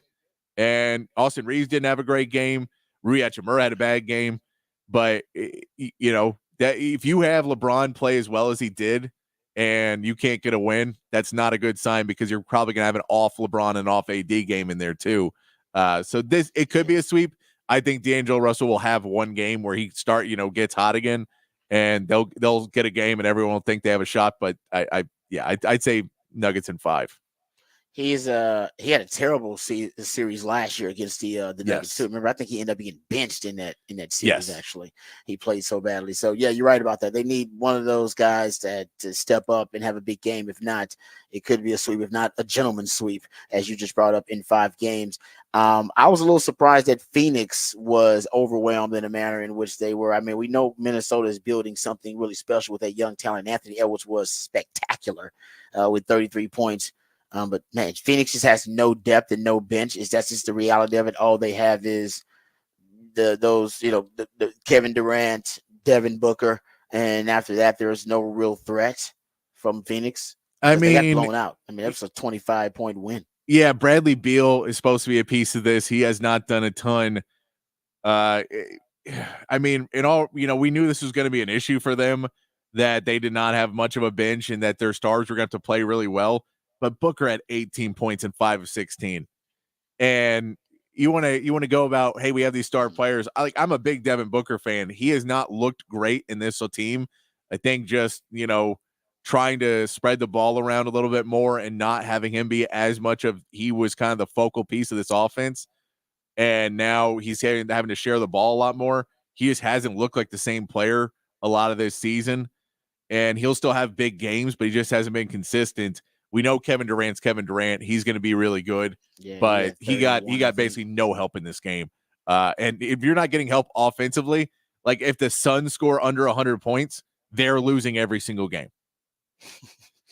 This is not a Suns team that can play a under 100-point game and win.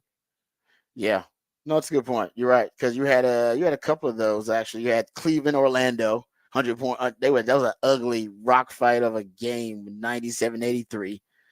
Cleveland getting the win over Orlando. That's a game that was under 100. And then you had Yeah. that Oklahoma City Thunder, New Orleans Pelicans game. That was a 94-92 game. That was the most competitive game. And man, what a series that would be if Zion was available to play. Yeah.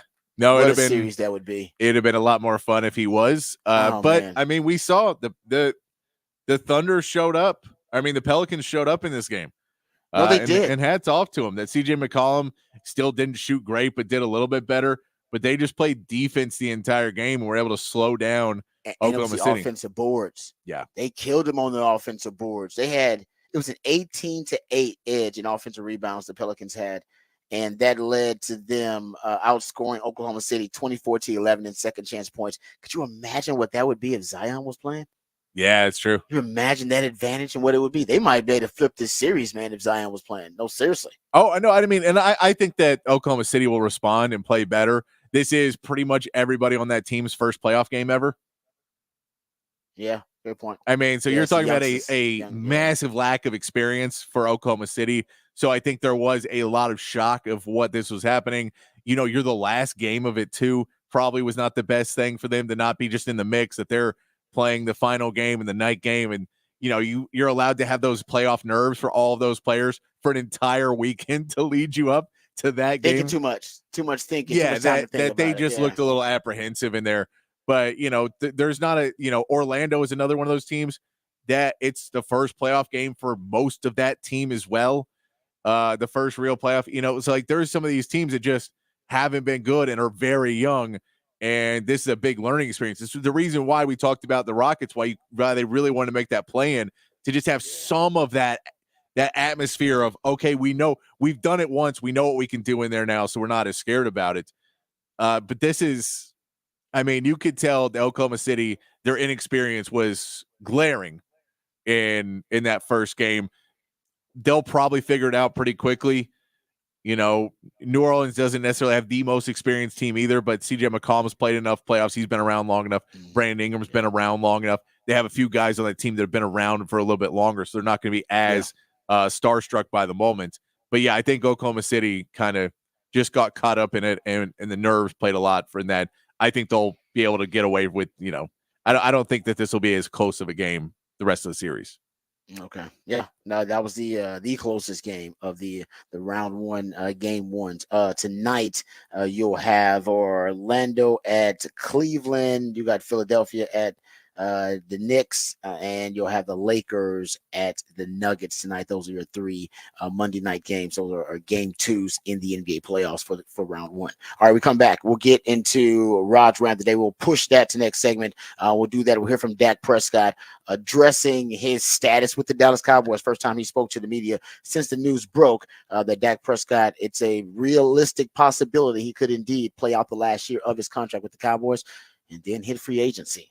That would be a crazy, wild scenario, but it is a realistic one for Dak. We'll hear from Dak, talk about that, and talk about the Cowboys, and more discussion, of course, about the Texas spring game, the big fat poll of the day. Who was your MVP of the spring game? Who was the standout performer for you that stood out amongst the others? We'll get into that and get back to that coming up on the Rodcast, featuring Patrick Davis. I'm lifetime Longhorn Rod Davis coming back on the Horn.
All right, welcome back to the Rodcast. Time to get to Rod's rant of the day. Let's hear from Dak Prescott.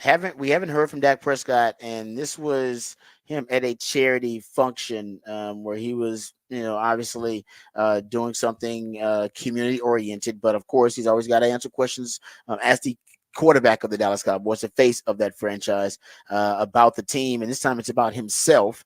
We know now that based on multiple reports, it is indeed a possibility that Dak Prescott could play out the last year of his deal with the Cowboys and become a free agent, which is pretty much unprecedented. It's unprecedented. I'm sure you can find examples of it, but it's rare, extremely rare, that a franchise quarterback even gets to that point, especially when coming off an all-pro year with which Dak Prescott is, second-team all-pro and his best season ever. But that's certainly the case for Dallas Cowboys right now. So here's Dak Prescott when he was asked about his contract situation with the Dallas Cowboys. Honestly, I'm focused on the moment, on the now. The talks begin and real talks get to happen. Sure, we can talk about getting that done. But in this case right now, honestly, I'm worried about just getting better, being better tomorrow than I am at this moment. So leaving that up to my agent and Jerry at this point. And when those talks begin, I'll be more involved, obviously. So no talks to her. Are you surprised with no talks to her? No, I mean, I've been in conversation. I've talked to Jerry, and so I understand where we are, obviously. And Jerry's mentioned the same, so there's not any gray area in that sense. So, yeah. He talked about the cap and all the situations and why they're not doing it. We had a great conversation. We had a great conversation that put us aligned and where we are and moving forward, or where we are in this moment, I should say. And we'll address moving forward as that comes about. All right, there is Dak Prescott. Telling you, he's going to address it when the time comes. He does not sound like somebody who is optimistic they're going to get a deal done before the season starts. No, there's no gray area. Yeah, exactly. There's right. no gray area is a phrase that is, well, maybe we'll get it. No, there's no gray area in this. No, we're not paying you until you win some playoff games. They have an understanding. And that understanding is it seems like he's going to play out the last year on that deal. At least that's the vibe I get. I could be off here. But here's Dak even saying, because the belief is that, hey, the Cowboys don't want to make Dak Prescott the highest paid quarterback in the league because when he gets, his extension, that's essentially what it's going to become. He's going to become the highest paid quarterback in the league. And that's been reported that he's going to break the bank with the number. He actually is claiming that he is not trying to become the highest paid quarterback in the league. Here's Dak Prescott on, at least the belief that he wants to be the highest paid quarterback. And that's what this negotiation is all about. Here's Dak. Yeah, no, I'm not trying to be the highest paid necessarily. So I'll wait till negotiations begin and obviously want to put this team in the best situation. So, have your feelings changed at all about your desire to wanting to be in Dallas past 2025? No, I'm focused on here right now, where I am. That's always how I've been.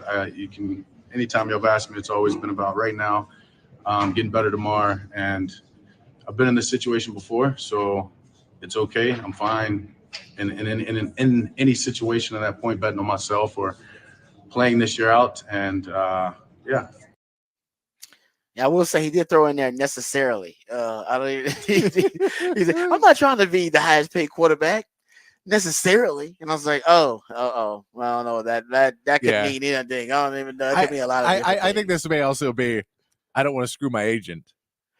Yes, because his agent. So yeah, he might not be one, but his agent might be asking something else. So I don't know. A lot of, but yeah, the necessarily, the pause and the necessarily was a little bit concerning. Yeah.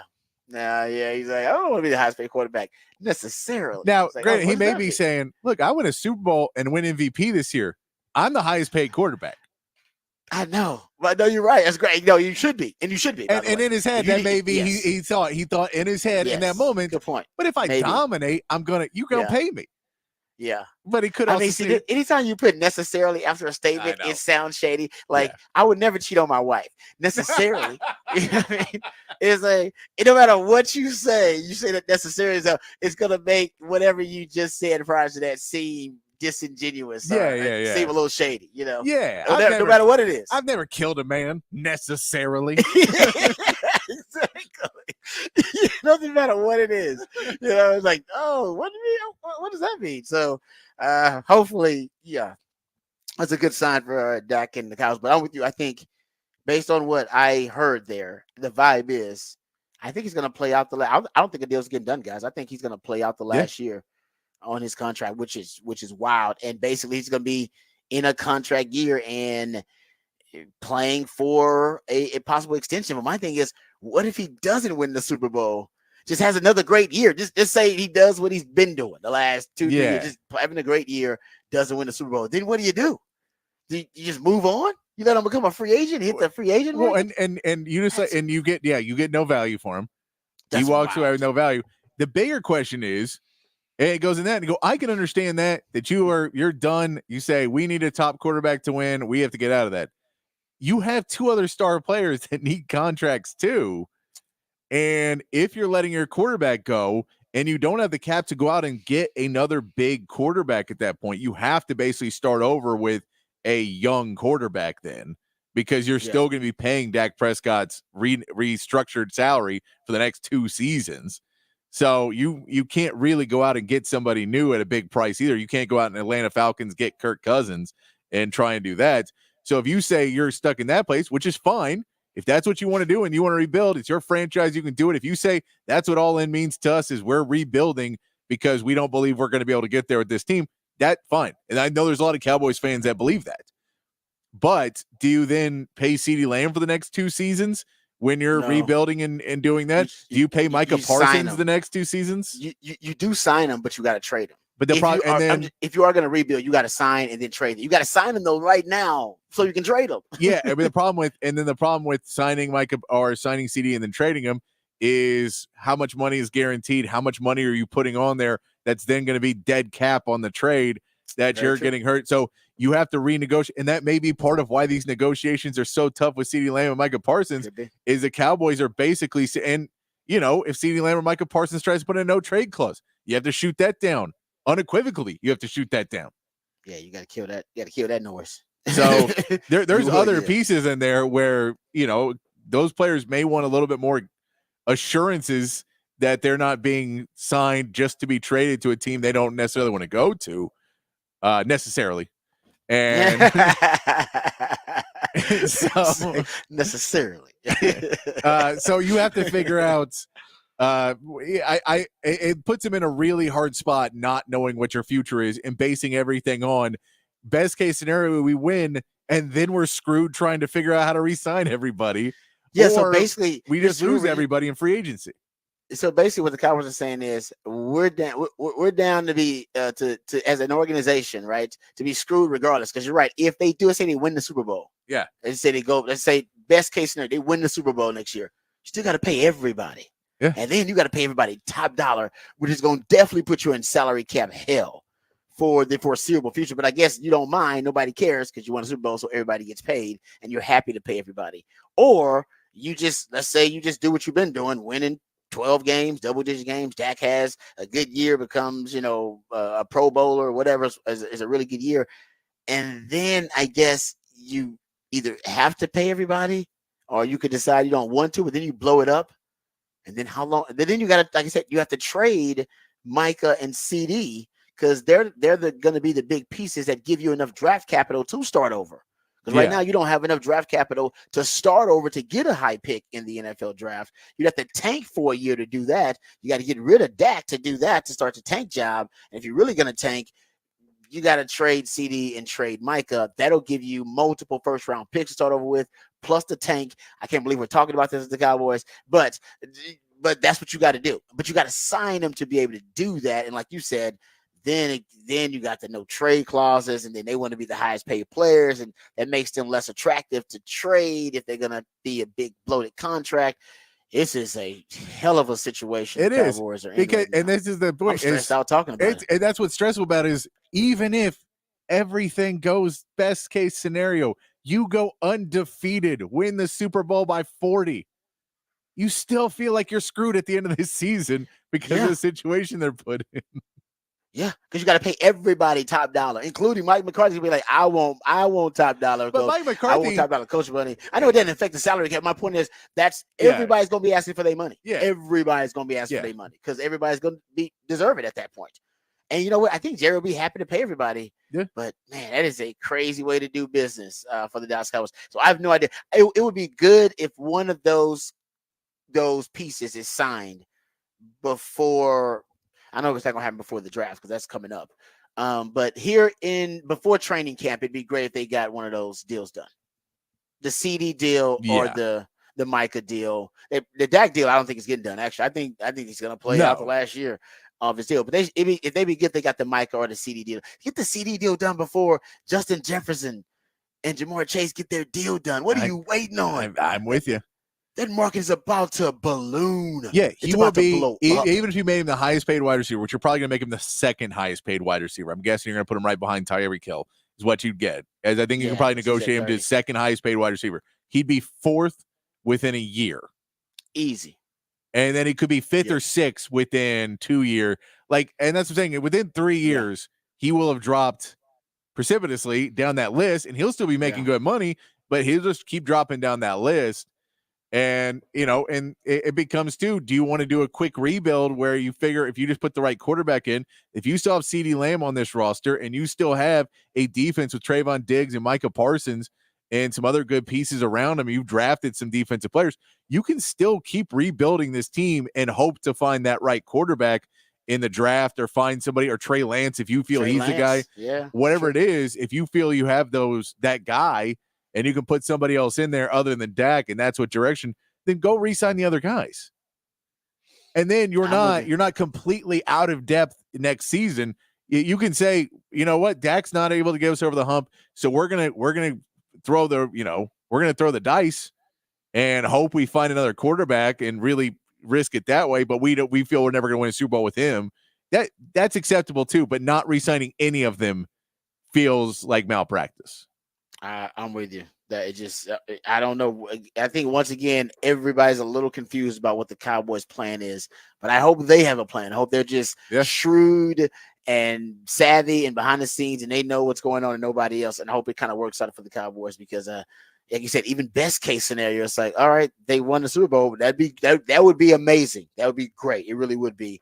But then still paying everybody top dollar. So why not just assume you're going to be successful and sign everybody now, or sign most of those guys now? Yeah, sign everybody but Dak. I'm fine. If you don't want to re-sign Dak, make sure everybody else is under contract. And then if you want to move on from Dak at the end of the season, move on from Dak and go on and say, we'll pay him out. We'll have Trey Lance, or we'll get somebody, we'll draft somebody, and then we'll move forward that direction. But to completely try and blow the team up and tank it without having picked anyone to trade because you're just letting everybody walk, that seems like malpractice. But like I said, they still got time to get it done, but it's just interesting that not a lot of positive reports about the Cowboys getting those extensions with those key players like Michael Parsons, CeeDee Lamb, and of course Dak Prescott. All right, we come back, we'll get into what the facts, what the stats. Got a couple of factoids from the sports world that we'll share and discuss, and then we'll come back and get into Texas spring football discussion, of course, and hear from Steve Sarkisian on the other side of the 8 o'clock. All that and more right here on the Rodcast featuring Patrick Davis. I'm lifetime Longhorn Rod Babers, coming back on the horn.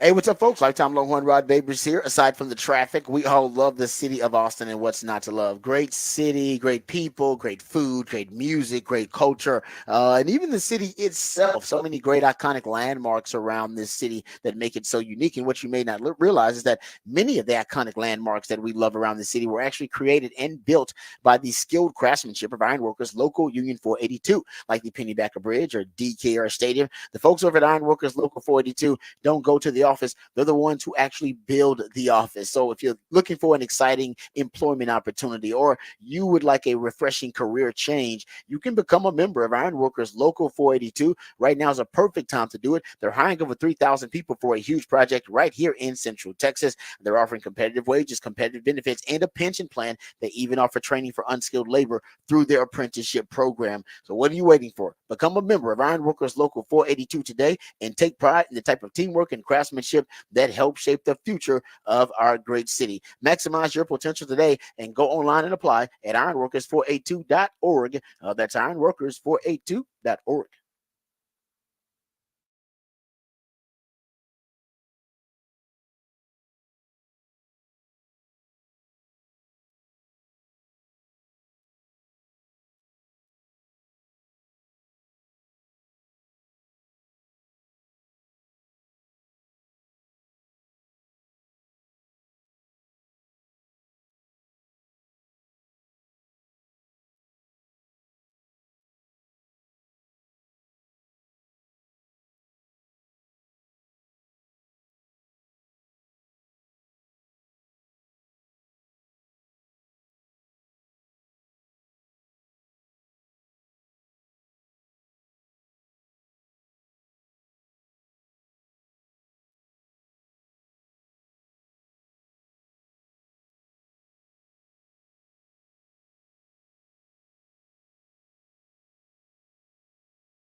All right, welcome back to the Rodcast. Time for What the Facts, What the Stats here.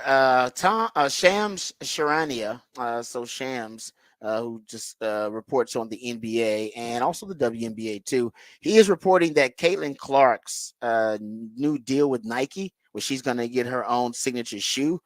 Patrick, he says it's fair to say it's above $20 million for Caitlin Clark's new shoe deal. Good. 20 million. I mean, she's got to be worth it. I mean, we see what the numbers are. If you're just looking at the numbers, it seems like it's pretty much worth it. Yeah, no, good for her, man. That's it. I mean, that's it. She cashed in right there. I mean, I don't know how many WNBA contracts she's going to need that can add up to that, along with her other sponsorship deals. That Nike one, I imagine she's going to be in the close to $30 million range. Imagine. Yeah. No, she got other endorsement deals too, like Gatorade. I'm sure. Hey, well, look, and the reality is, if she continues to, revolutionize the game and bring a new level of eyes to the WNBA, it'll only go up from there because more and more people want to be part of it. Yeah, no, you're right about that.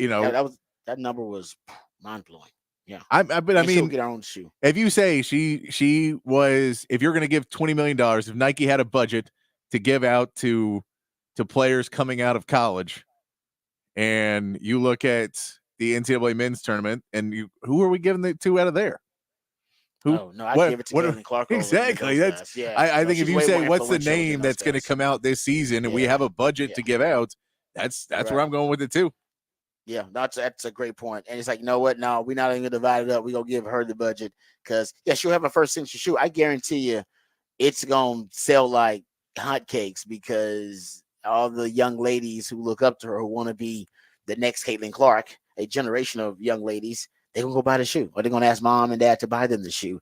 So there'll be like a waiting list for that damn shoe, I guarantee, at one point, whether it's cool looking or not. Most of them shoes they're not even that good looking. I don't even like a lot of the shoes, but it doesn't matter. Because you're an old man now, though. That's why. I'm an old man. It ain't for me. It ain't for me. No, exactly. It ain't for me at all. Okay, one more little stat here. This comes from Major League Baseball. Shout out to Rob Manfred with the rule changes. How about this? 9 inning Major League Baseball games that have been done in 2 hours and 40 minutes or less.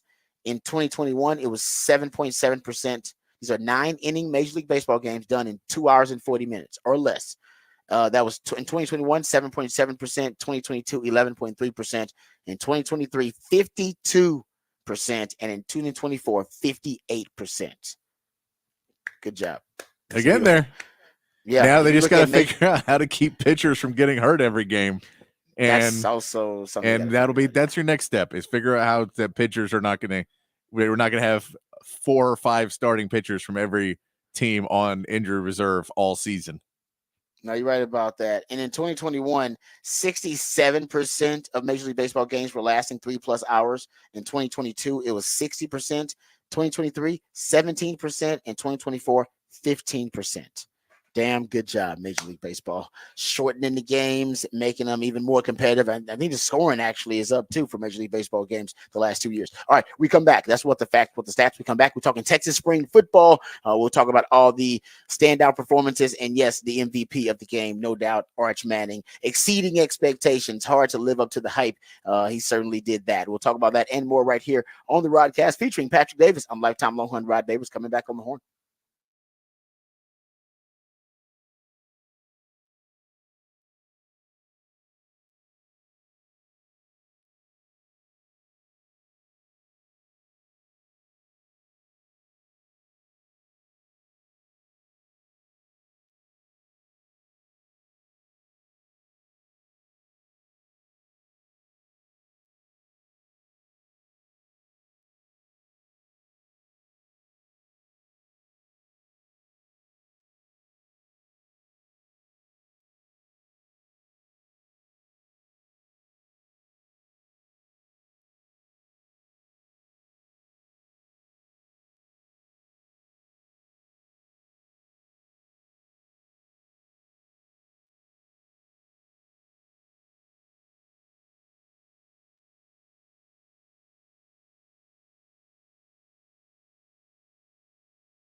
Welcome back to the Rodcast. Sorry, I had to let it go to the chorus drop. I mean, didn't it seem disrespectful to I know, not it let the seems- chorus drop?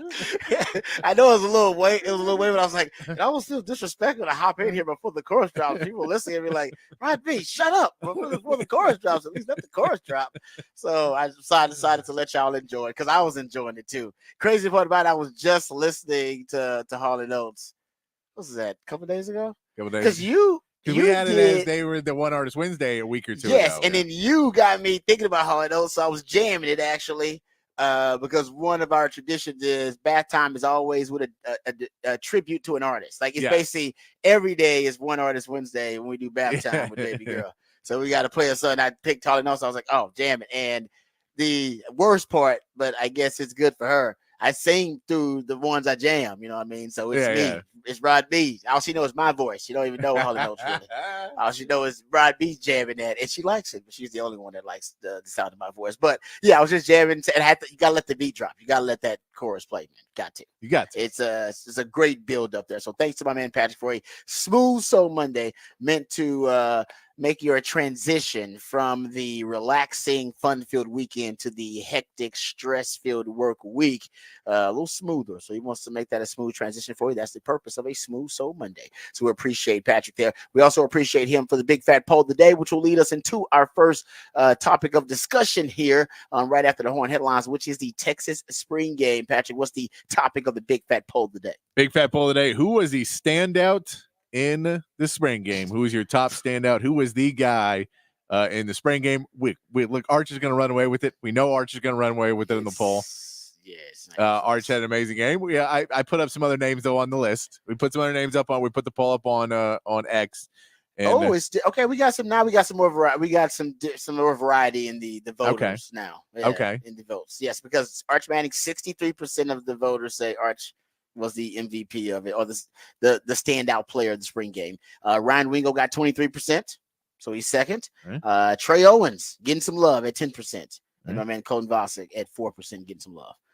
So you can go check that out at the Horn ATX. So yeah, it's a little bit. At first, Arch Manning was running away. It was like 90-something% Arch. But now looking back at it, some people throwing some love, some other people. Yeah, Trey Owens should get some love, man. Trey Owens should get some love. Listen, Trey Owens ain't been in this system very long. Arch Manning's been in this system now an entire season. He looked like it, by the way.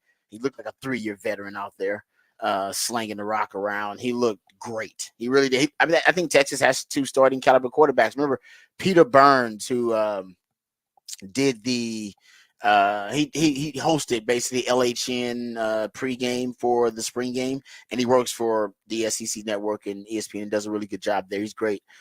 He actually tweeted this out: the Longhorns have the best quarterback room in the country, 2 QBs that could win a Heisman in that offense. Now, I was just gonna say you got 2 starting caliber quarterbacks. He's saying you got 2 QBs that could win a Heisman in that offense.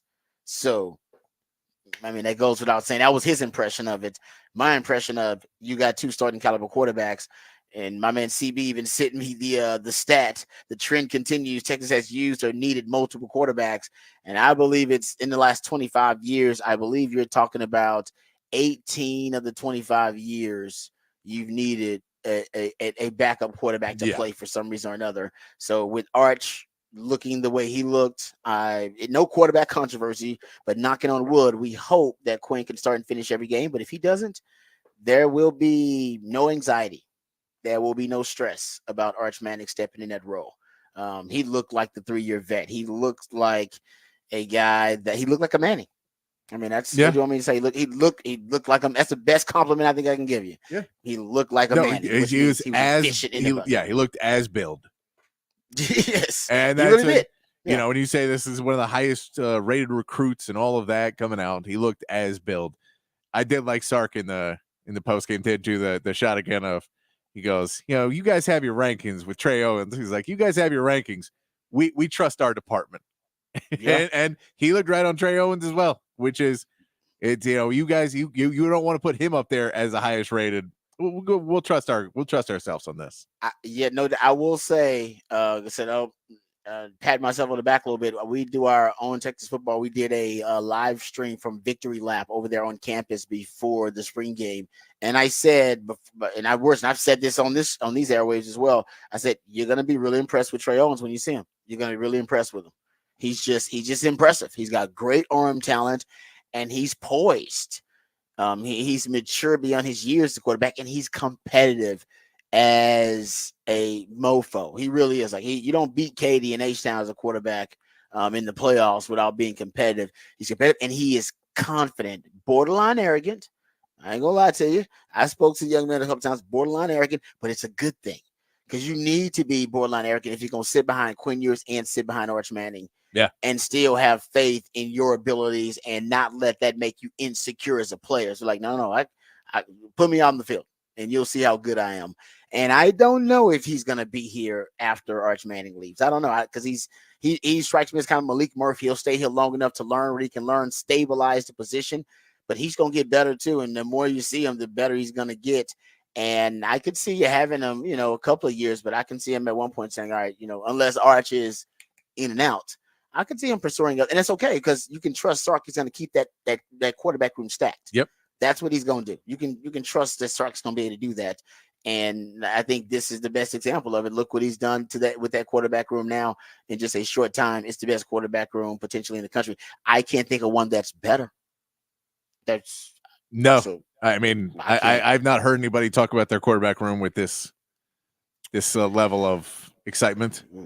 Yeah, well, you're talking about 2 first-round picks, right, back to back here. I mean, I'm sure that may exist on some roster too. Of course, I mean, you got stacked rosters like Georgia and Ohio State's, but I mean, this is if Will Howard's one of your starting quarterbacks, I think this is a better quarterback room than the Ohio State room because they got Will Howard's one of the 2 guys. And nothing against Will Howard, but I just think Arch and Quinn are better than Will Howard. So I'm gonna say, don't give me Ohio State, don't give me Bama because I mean I like Jalen Milroe, but I guess I got to see who's behind Jalen Milroe. They may be it. Carson Beck's really good for Georgia, so who's behind him? I mean, there are some really, really talented quarterbacks, so I'm not going there. But I think Texas 1-2, and now looking at their 3 in Trey Owens, I throw them out there with any team's top 3 quarterbacks on their roster right there. So we'll get into the spring game. We'll talk about it more because obviously that is the discussion today, and obviously we'll get into we'll hear from Sark when we get behind the burn orange curtain next segment, and then we'll talk more spring football. But let's hear the Horn headlines first, get updated, get educated and informed with the big headlines of the day. Then we'll come back and discuss some of the other storylines from the Texas spring game. But first, Patrick's going to hit us with the Horn headlines. All right, your Horn headlines brought to you by Top Gun Rentals and Lawn Equipment. Texas baseball won their series against TCU over the weekend. And after another slow start, freshman Casey Borba added a spark with 4 hits and 5 RBIs in the series. And solid starts from Ace Whitehead and LeBaron Johnson Jr. allowed the Texas bullpen to get some much-needed rest. Texas will take on UT Arlington on Tuesday to wrap up their 5-game homestand. Texas softball pushed their win streak to 9 games, sweeping Kansas over the weekend. Reese Atwood had 5 RBIs over the series, which leaves her now tied for the single-season record in Texas softball history with 7 games still to go in the regular season. The Longhorns take on Nichols on Thursday as a warm-up for their next Big 12 series. The NBA has revealed its finalists for their end-of-season awards, with Victor Wembanyama listed as a finalist for Rookie of the Year and Defensive Player of the Year. There was no surprise in the finalists for MVP, with Jokic, Shai Gilgeous-Alexander, and Luka Doncic all getting the nod. And Alperen Şengün earned a nomination for most improved alongside Tyrese Maxey and Kobe White. The awards will be announced over the next few weeks. The higher seeds and home teams dominated the first games of the playoffs with a clean sweep of all 8 games. The Mavs could not take advantage of Kawhi Leonard missing game 1, shooting awfully in the first half and unable to slow down the Clippers in the second half. Dallas will get another shot on Tuesday to steal a game in LA. Tonight's slate of games includes the Magic versus the Cavs, the 76ers versus the Knicks, and the Lakers against the Nuggets. In Major League Baseball, the Astros dropped another series 2-1 to the Nationals. Verlander looked good in his debut on Friday, but the bats disappeared over the next 2 games. Houston will face the Cubs starting Tuesday. And the Rangers salvaged a game in their series against the Braves on Sunday behind 2 more RBIs from Adolis Garcia, who has been one of the best hitters in the MLB so far this season. The Rangers get a day off before starting a series against the Mariners. And that is your Horn headlines.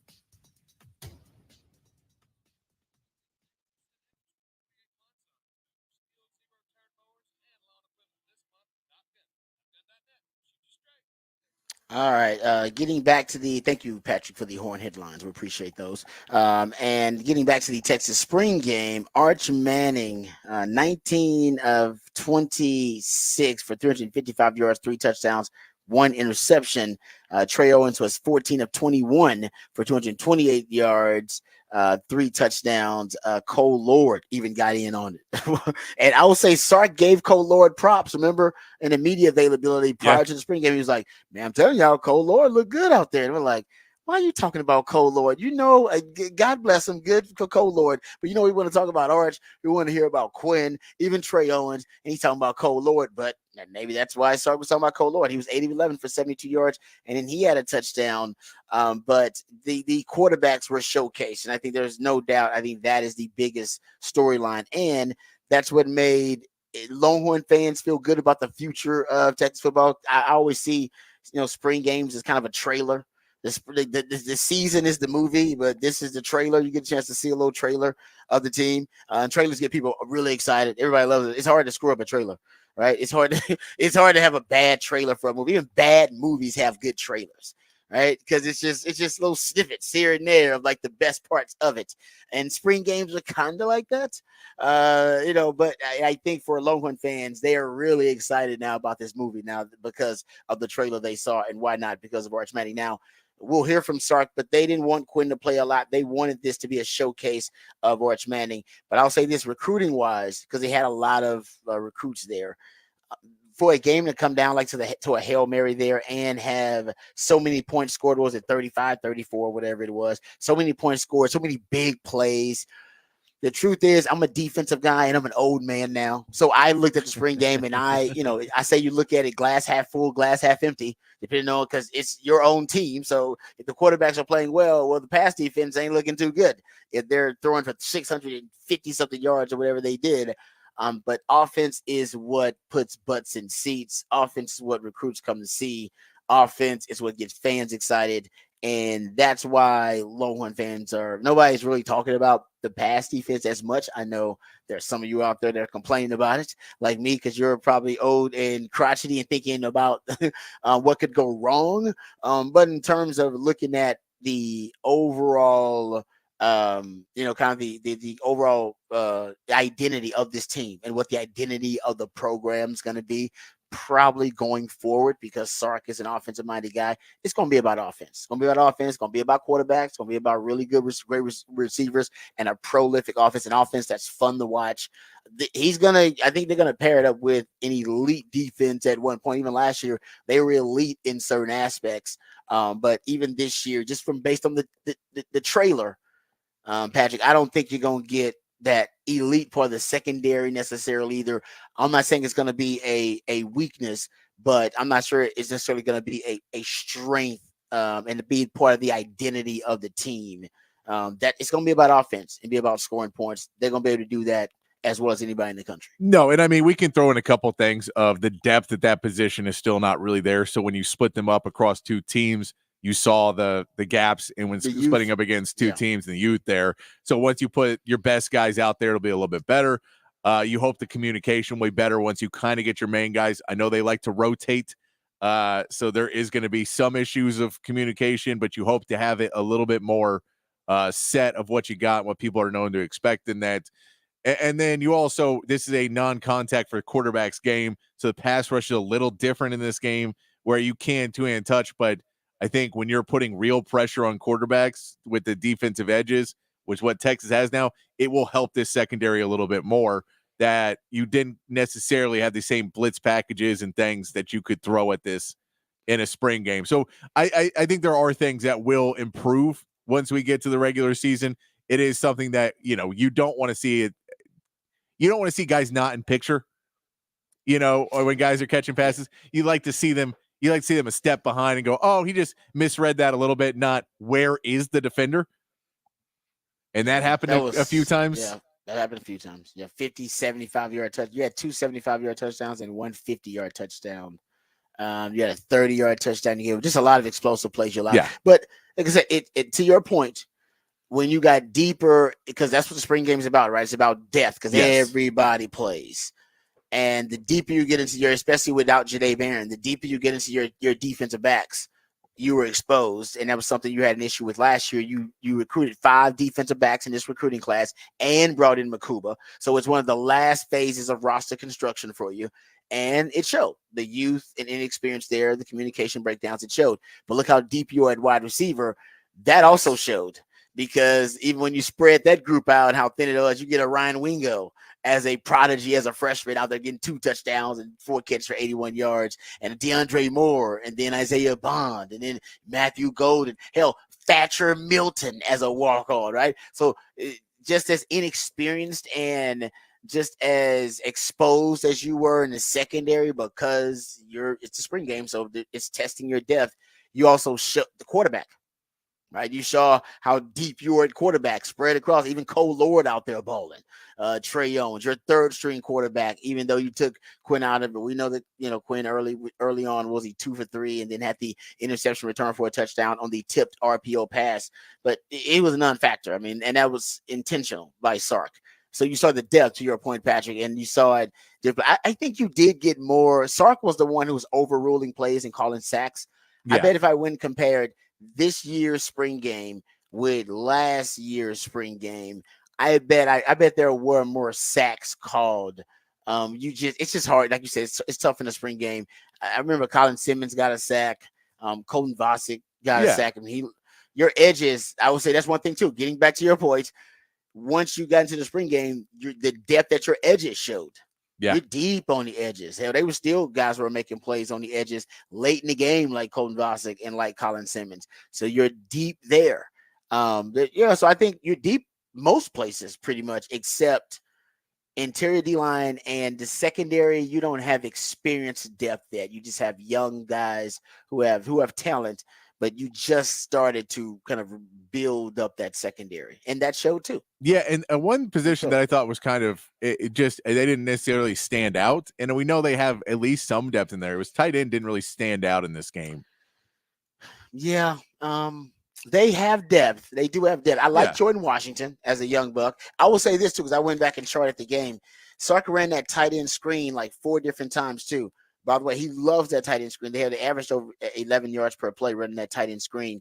And it was the 4th most explosive play concept for Texas in terms of yards per play last season, averaging over 12 yards per play. In terms of explosive play rate, it was around 33% explosive play rate. So he likes that tight end screen. He ran it with everybody. He ran it with Nightblack. He ran it with Helm.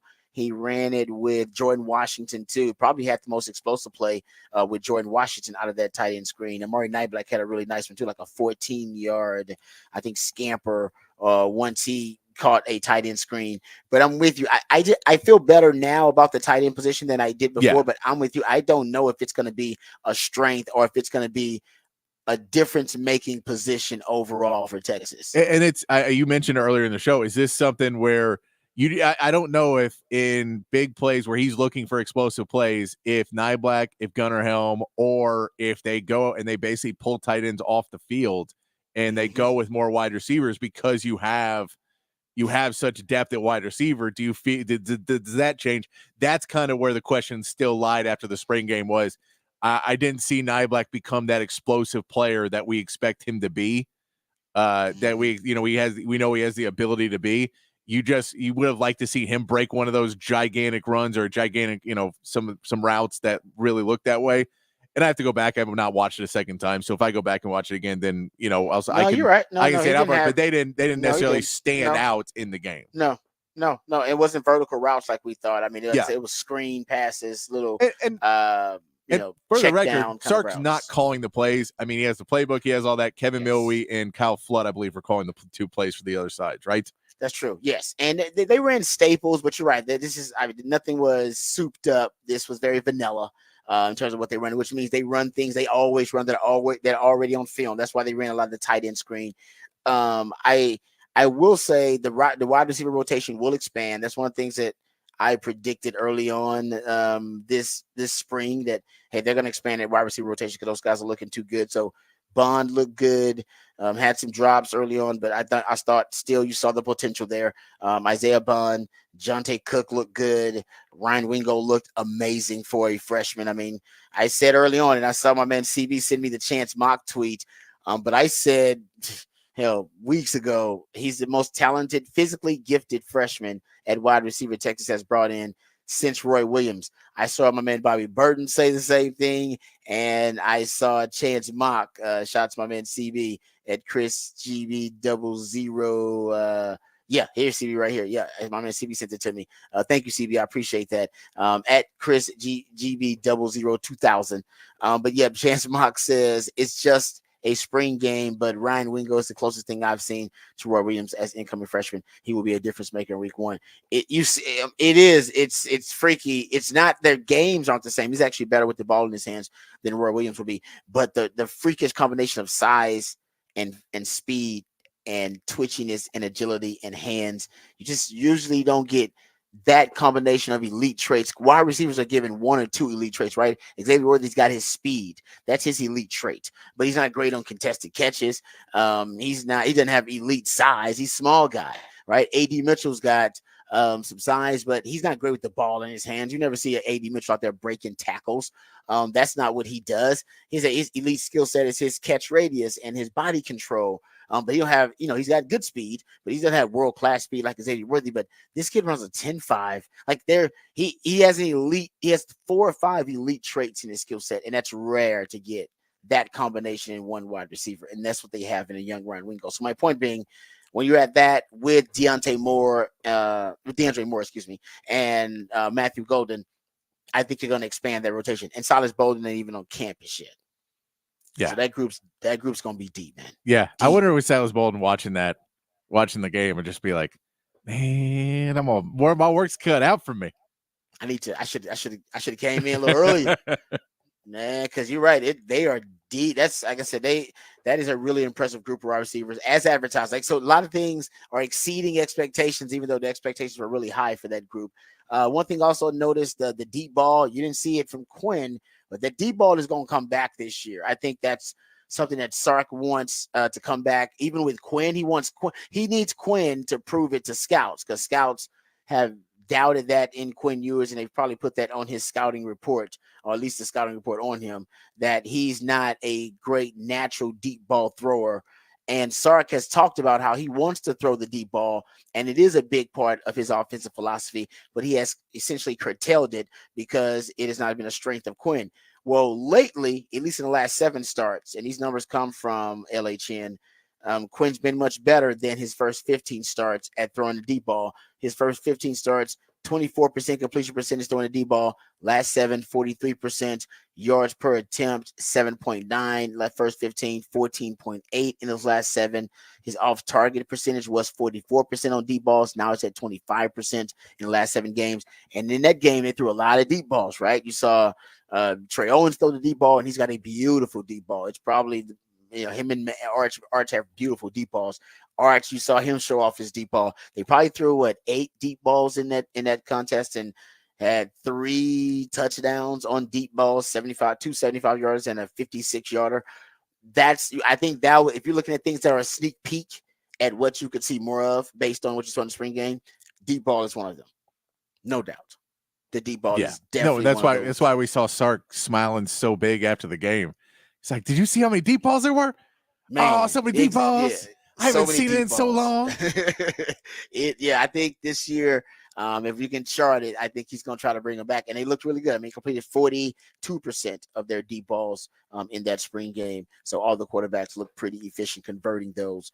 Also, I saw empty a lot more. I'll get into this empty formation, no backs in the backfield. You can run it out of any personnel grouping, 11, 12, 21, but you just empty the backfield. That's why they call it empty.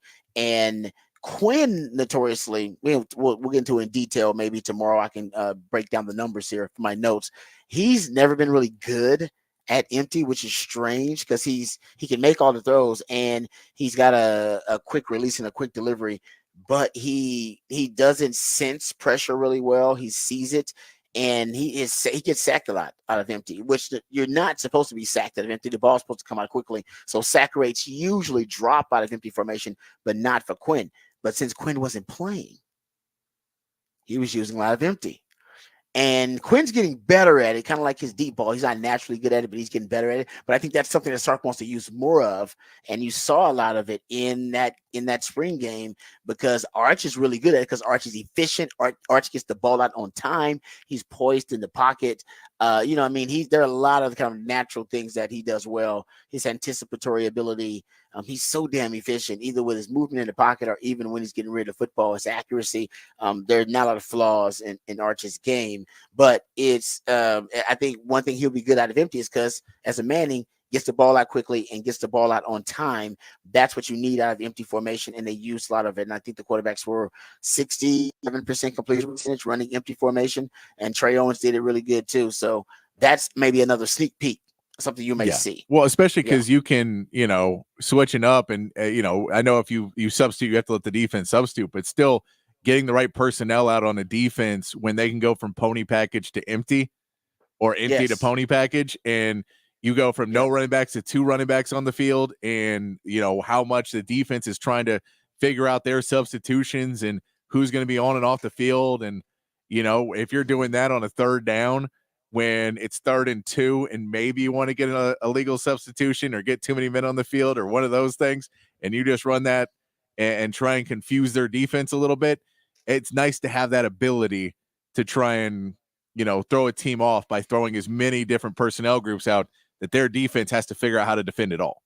Yep. No, I totally agree with you. And I love that. They call it reload when you start out empty, but then you put guys back into the backfield, like you're reloading the backfield. And Sark likes to do that too, just kind of mess with defenses and their structure. All right, we'll come back. Also, we talked about the edges, but the edges for Texas, really impressive group too. Ethan Burke, Colton Vosick now going to be added to that rotation with Trey Moore, with Colin Simmons, who look great. You might be 6 deep on the defensive end at the edge position. Sark will talk about that, but he also talks about something that they need on the 4 acres after watching the spring game. We'll hear from Steve Sarkisian. We'll also talk more about the spring game and big fat poll of the day. Who is your standout performer in the spring game? For most people, it's a Manning. We come back. We'll get into that and more right here on the Rodcast featuring Patrick Davis. I'm Lifetime Longhorn. Rod Babers coming back on the horn.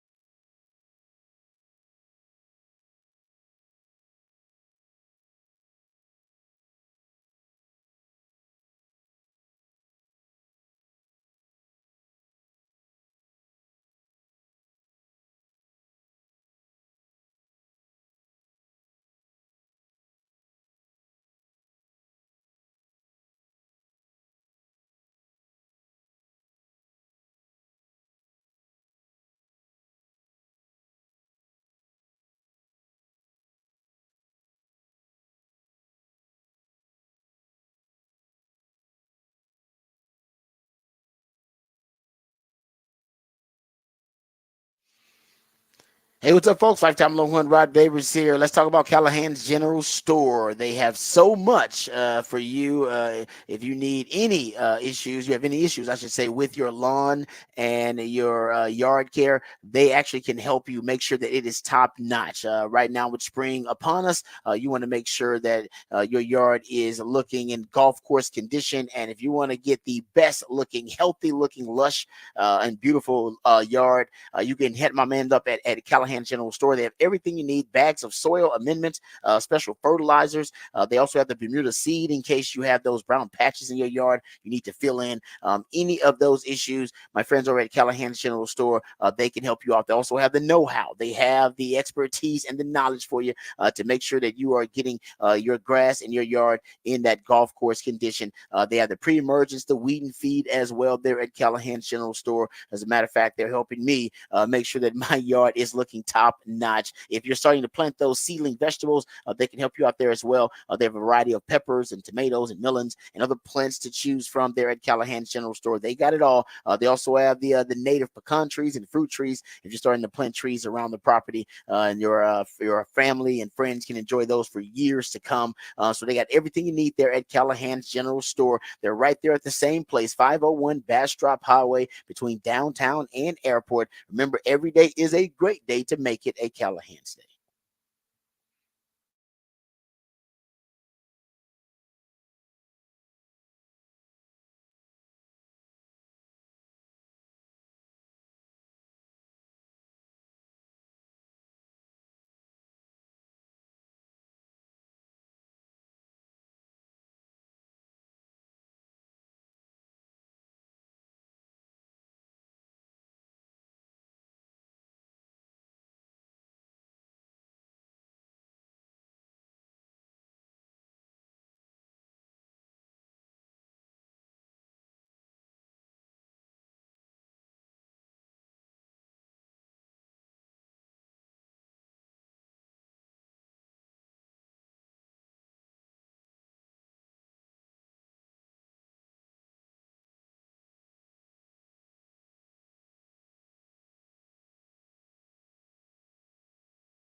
All right, welcome back to the Rodcast. Time to get to some Steve Sarkisian audio, get his thoughts on the spring game. He spoke to the media in his post-spring game media availability, and he was asked about areas to improve and strengths of his team after getting a little sneak peek of them over 15 practices in a spring game. Here's what Sark had to say.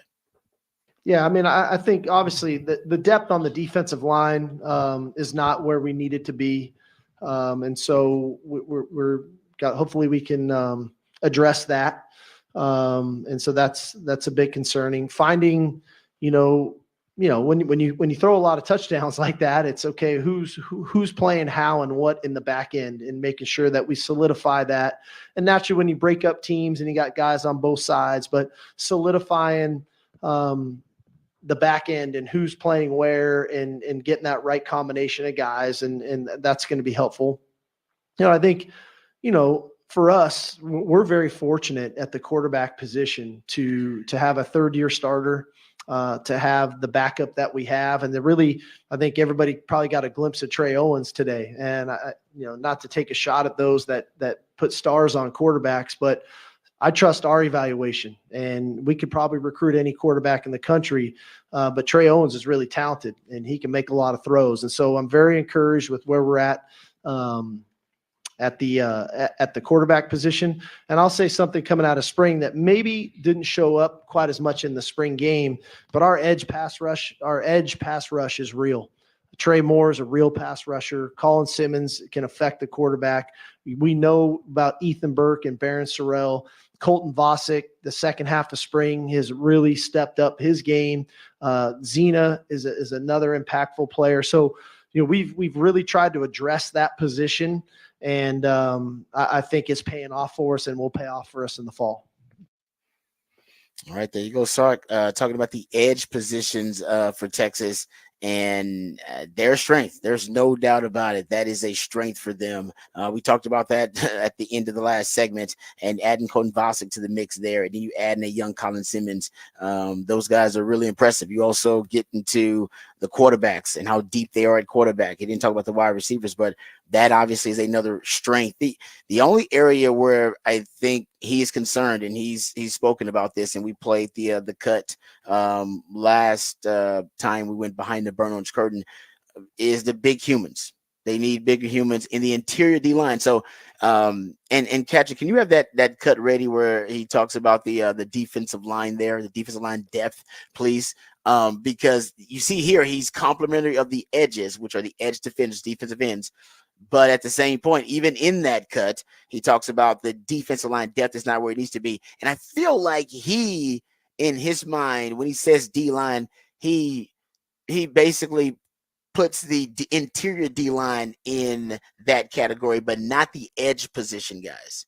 Do you feel like that too, Patrick? Where Yes. they're when he talks D-line, he's talking about interior D-line specifically, and he doesn't specify that, but that's what he's talking about. And the edges are just totally different in his mind, period. It feels that way. Like, it. it's how he's saying it, just the semantics of what he means by it. Yeah, exactly. But yeah, it feels that when he's saying D-line, because he says in the same clip, what's your weakness? D-line depth. What's your strength? Or edge depth. Yeah, exactly. It's like, well, that's on the D-line. No, but I think the same thing. Yeah, so I just think in his mind, because he says it again here, basically. Yes. He talks about the interior D-line. Here's Sark talking about the defensive line depth, but I think specifically he's talking about the interior guys, the big humans. We don't have enough bodies. There's not enough big humans, I mean, it's simple math, and for a variety of reasons. And so we've got to address it. And again, it's not always about addressing it with the guy who's going to come in and win the Outland. It's about having enough depth, especially playing in Austin, Texas in September and early October. We have to rotate players. And, there was times I sat in here with you guys a year ago in September, and we were playing upwards to 30, 32 guys on defense in the first half of games, never mind in a total game. And so to do that, you have to have enough quality people that you feel comfortable rotating in there to make that happen. And so we have got to address it, which we will. And again, we're in a really good spot. Yeah, we've got a good quality football team. We've got a lot of great depth at multiple positions on both sides of the ball, on special teams. But naturally, when one area is not quite where you need it to be and the others are such a high level, it's a little easier to see now. 3 years ago, it might've been tougher to see when maybe we didn't have the depth at a few other spots, but it's a little easier to see, and that's okay. There's nothing wrong with that. We'll address it. I love our frontline players. We got to make sure that we have enough bodies in there that can really contribute. Yeah. See, and Sark doesn't seem concerned with the secondary because the secondary didn't come up really. No, I don't think he's as concerned about that. And just to another point of why we mean defensive line means interior D line. He says the Outland Trophy, which is given to the best interior lineman. Yeah. So it's exactly. Everything he's saying is saying D line. He means interior D line. Yes, because people are like, hold up, Sark said the D line depth, and by the way, the edges lost 2 guys via the transfer portal already. Yeah. Right? They lost Billy Walton and Jamon Tapp, and still we're talking about how deep that group is. That's how deep that's why those guys are like, hey man, I gotta leave, I gotta get out of here. There ain't no path to play right now. That's how deep they are at that position. But yeah, he didn't mention the secondary. So I don't think Sark is as concerned with the secondary because I think he believes the edges are going to be able to put a lot of pressure on opposing quarterbacks. That'll make the job of the DBs a lot easier in terms of coverage. And when you put all the pieces together, you know you got Malik Muhammad. He's consistently your best coverage corner. Derek Williams is going to be your best coverage safety. He's going to get better. You know you're going to have Jadae Barron, who wasn't available in the spring game. He's going to be available, and he's going to make your secondary better. Makuba is going to be a consistent player. So your frontline guys, the corner opposite Terrence Brooks is probably a concern. Sorry, the corner opposite Malik Muhammad is probably a concern with Terrence Brooks and Gavin Holmes. Who's going to occupy that spot because both of those guys got beat, in the spring game. But I think they're confident they can figure it out and moneyball that situation. The problem with the secondary is not those frontline guys. They like to rotate. Yes. They want to rotate. And he even brought it up. They want to rotate guys. So the problem is that those frontline guys are awesome, but they're going to play like 65% of the snaps.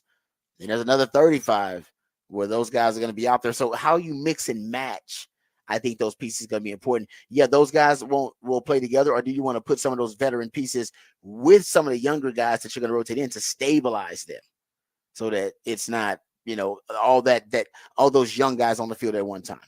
So I don't know how they're going to do it, but the secondary, I thought it might be a strength this year. It still could, but there's no doubt they didn't make enough plays in the spring game. I'll admit that. Yeah. So Longhorn fans are upset about the secondary, but you got first world problems. That's the only complaint you have coming out of the spring game. And I think too, you can look at that and it was things were a little bit more vanilla and, you probably weren't trying to show too much in that secondary. And so I think that it's not a point where I'm freaking out about it. I would have liked to see more. I would have liked to have seen some, more plays. We talked earlier about the Manny Muhammad play on the perimeter on Jonte Cook, where he played it perfectly, and it was still a catch. And those were what you wanted to see more of, was great offense beating great defense.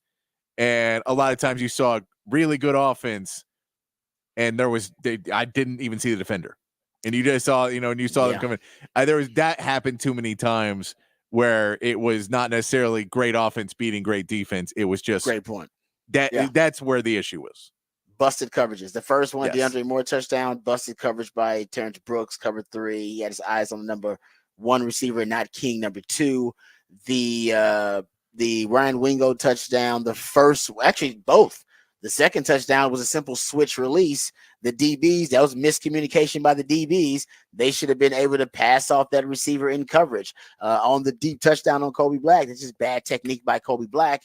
But Kobe Black should have better technique and be able to stay up on the upfield shoulder. And then Xavier Phil-Sami as the safety, if he was looking at the quarterback and reading the quarterback, he would have saw that Trey Owens didn't look anywhere else other than Ryan Wingo, and he might have had a jump on that deep ball. The Thatcher Milton touchdown, Xavier Phil-Sami, go watch him right, but after he catches the ball, he puts his hands on his head in disgust because he took the wrong angle to the football. He took the right angle. He'd have got a pick, actually, in that play. Go watch it. That first Thatcher Milton touchdown. And I mean, I can go over I see a lot of coverage busts on, these plays. Even the Isaiah Bond 75-yard touchdown, that was Gavin Holmes. Probably had bad leverage. Should have been more inside leverage right there, as I believe it's the boundary corner. But he was playing bump and run. You can say Isaiah Bond did grab the face mask, but the refs didn't call it. They don't call it. Hey, man, it never happened. So I think there's more coverage busts and technique issues more so than elite offensive game planning and play, because Sark was pretty vanilla on offense. So to your point, I'd like to just see more contested situations and therefore see the DBs be able to win their fair share. If you're not even close because it's a busted coverage or because your eyes are in the wrong place, then how are you going to ever get there where you can contest a catch or have an opportunity to win on that play? So that was a little disappointing, but that's the only complaint.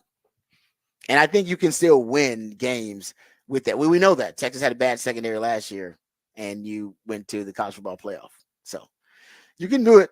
You can do it. It's just it's going to give you a lot of heartburn and a lot of bubble guts, Longhorn fans, Yeah. like y'all Hey, did that past let's year. put it this way: they are sending them off into May with a lot of homework. Yeah. Oh, yeah. Exactly. This is not a finished product, and no team is going to be perfect. Every team's going to have flaws. Yeah, exactly. It looks like this may be the flaw for Texas, and we'll see if they get it shored up. But like I said, they're going to get D tackles in the portal, not secondary guys. That tells you a lot. All right, we come back. We'll get into off the record on the other side. Funny story about Jim Harbaugh. Aren't they all funny stories about Jim Harbaugh? All of that and more right here on the Rodcast featuring Patrick Davis. I'm lifetime Longhorn Rod Davis coming back on the horn.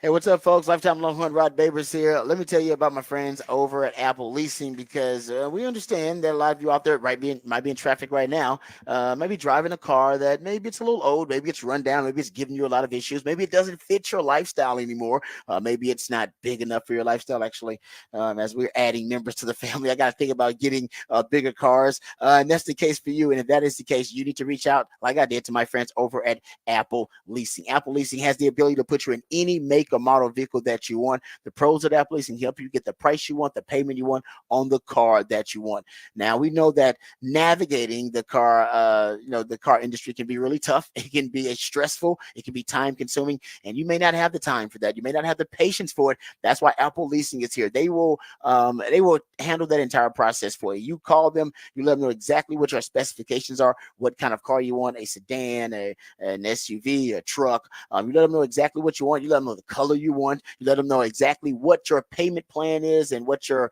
budget is, how much you're willing to pay, and they will handle all the rest. They'll do the research for you. They'll do the price shopping for you. They'll vet all the dealers. They'll vet the dealership as well. And then all you have to do is enjoy that new car smell. One phone call is all it takes. You can get a quote on any make or model vehicle that you want. They can even give you an estimate on the value of your trade-in right over the phone. Apple Leasing understands that time is money, and they want to save you both. They're going to save you time, save you money, and find you tremendous value. They understand inflation is affecting everything, including the car industry. That's why leasing makes more sense than ever. You're only paying for the part of the car you're actually using. So call them today, 512-346-9977. That's 512-346-9977, or visit appleleasing.com. That's appleleasing.com.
All right, Jim Harbaugh has been the focus of our off the record before, and he is again. Jim Harbaugh got a tattoo. Actually, he got a tattoo recently of 15-0 with the Michigan M on his shoulder, on his right shoulder.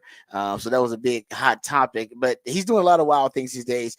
He proclaimed that he was going to get an RV because that was like an RV park close to the facilities where the Chargers facilities are, and he claimed he was going to get an RV so he could be close to the facilities all the time and actually park his RV right there at the Chargers facility.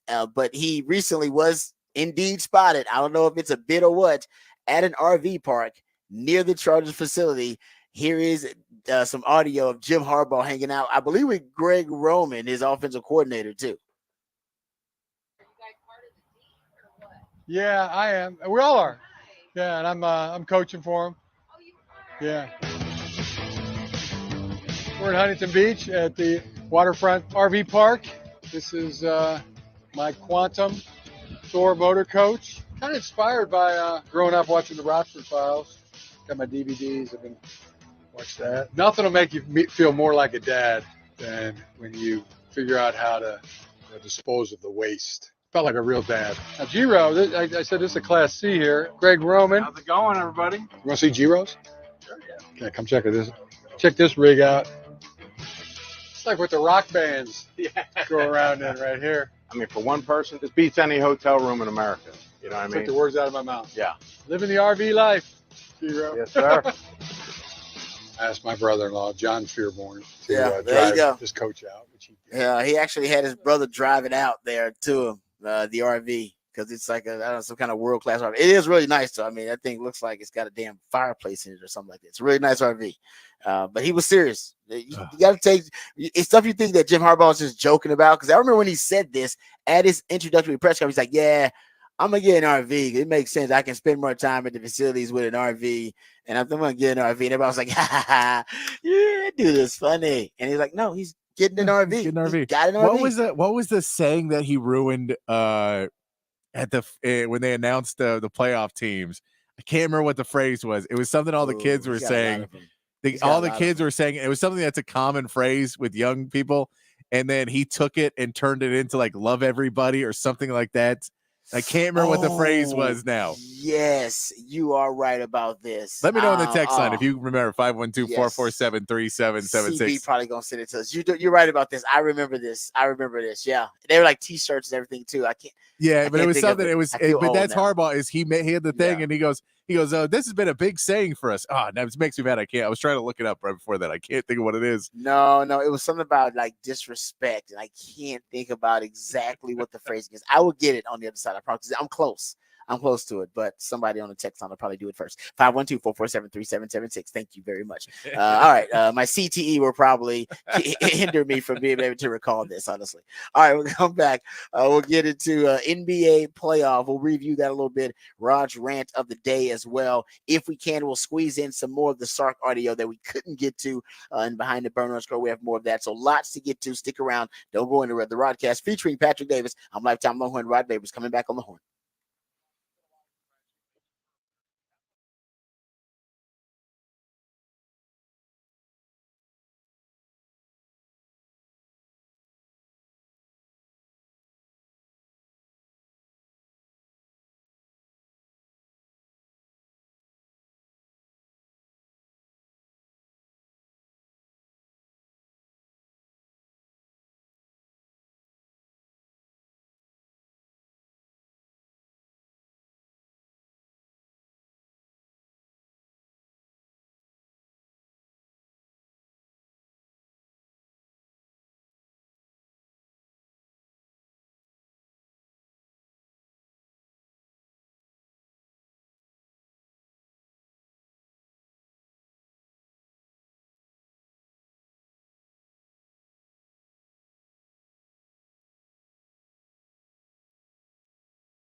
All right, welcome back to the Rodcast. It is a Smooth So Monday edition of the Rodcast. That's when Patrick plays jams intended to make the transition from the weekend to the work week, which can be a really stressful one. Try to make it a little smoother for you. Make that a smooth transition. That's the purpose of a Smooth So Monday. Is this? Hold up. What is this? This is Stevie Wonder. Wow. Yeah, this is Pastime Paradise. This is basically what Gangster Paradise was based off I of. swear I've never heard this song actually before. Yeah, this is Pastime Paradise. It's a song I'd heard a long time ago, and then I was listening to stuff the other day, and this came on. I was like, I forgot that this was a song. I honestly, I'm not gonna lie to you. I don't think I've ever heard this song before. Actually, ever. What's the name of it? Pastime Paradise. Wow. It's definitely not one of Stevie's hits either. No, it was. I mean, it was a decent. It was. I think it was a single when it came out, and it was. Yeah. I'm just saying, like, even when like the most. I mean, like I said, I've listened to a lot of Stevie Wonder. I've never heard this jam before. No, yeah, it came out in the like '76, I think. Okay, man, he's got a lot of hits though too. Yeah, he's got a lot, but yeah, no, he's got a lot of bangers. Wow, there you go. So I learned something new during the musically themed days of the week, and there you go, learning something new once again. Wow. That Coolio's that was inspired by Stevie Wonder. Yeah, because I don't know if it's a straight sample or as much of they basically just took the music the and the vibe of it, yeah, the groove of it, the groove they took from it. Now it's not direct, you're right, but definitely the groove. You can hear it. It's pretty obvious. Yeah. Man, that was actually pretty good. I didn't know that. I was like, man, what is this kind of cover version of Gangsta's Paradise you throw it out there? Nope, that was the original. All right. Also, my man Patrick not only comes up with the musically themed days of the week, he also comes up with the topic for the big fat poll of the day, which, by the way, you can go see in the Twitterverse right now. I haven't checked it, but folks, before I check the poll, let the folks know what the topic of the big fat poll of the day is, Patrick. Big fat poll of the day today. Who was the standout player in the Texas spring game? Who was the standout player for Texas? I have a feeling I know who's still running away with it. Yep, 59%. 59. 59 is not. I thought it would have been more.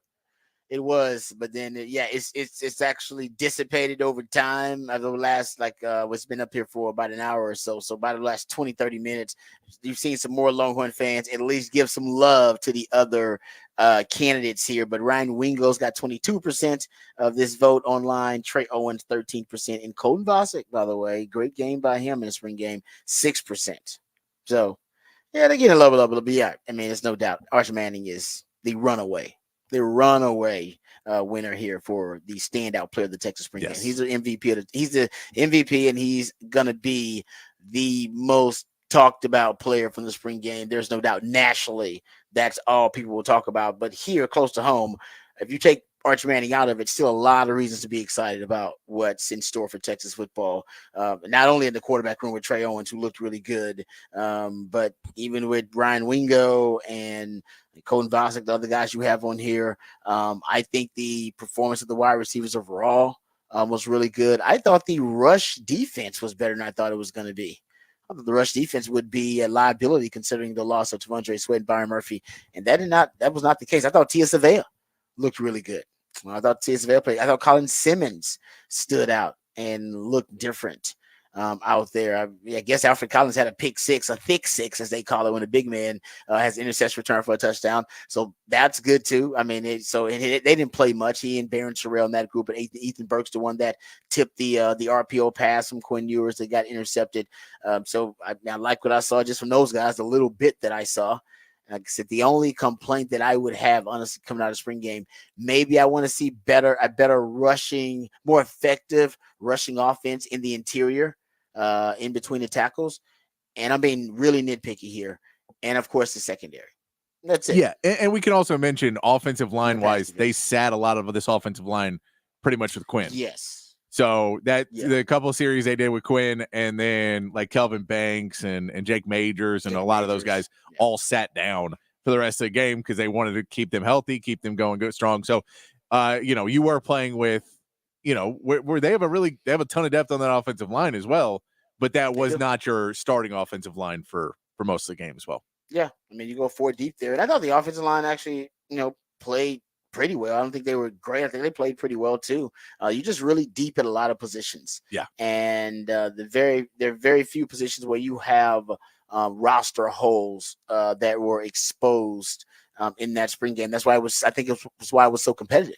That's why it ended up being 35-34 down the stretch, is because that's the showcase. You're showcasing your guys who are third and fourth on your depth chart, your walk-ons.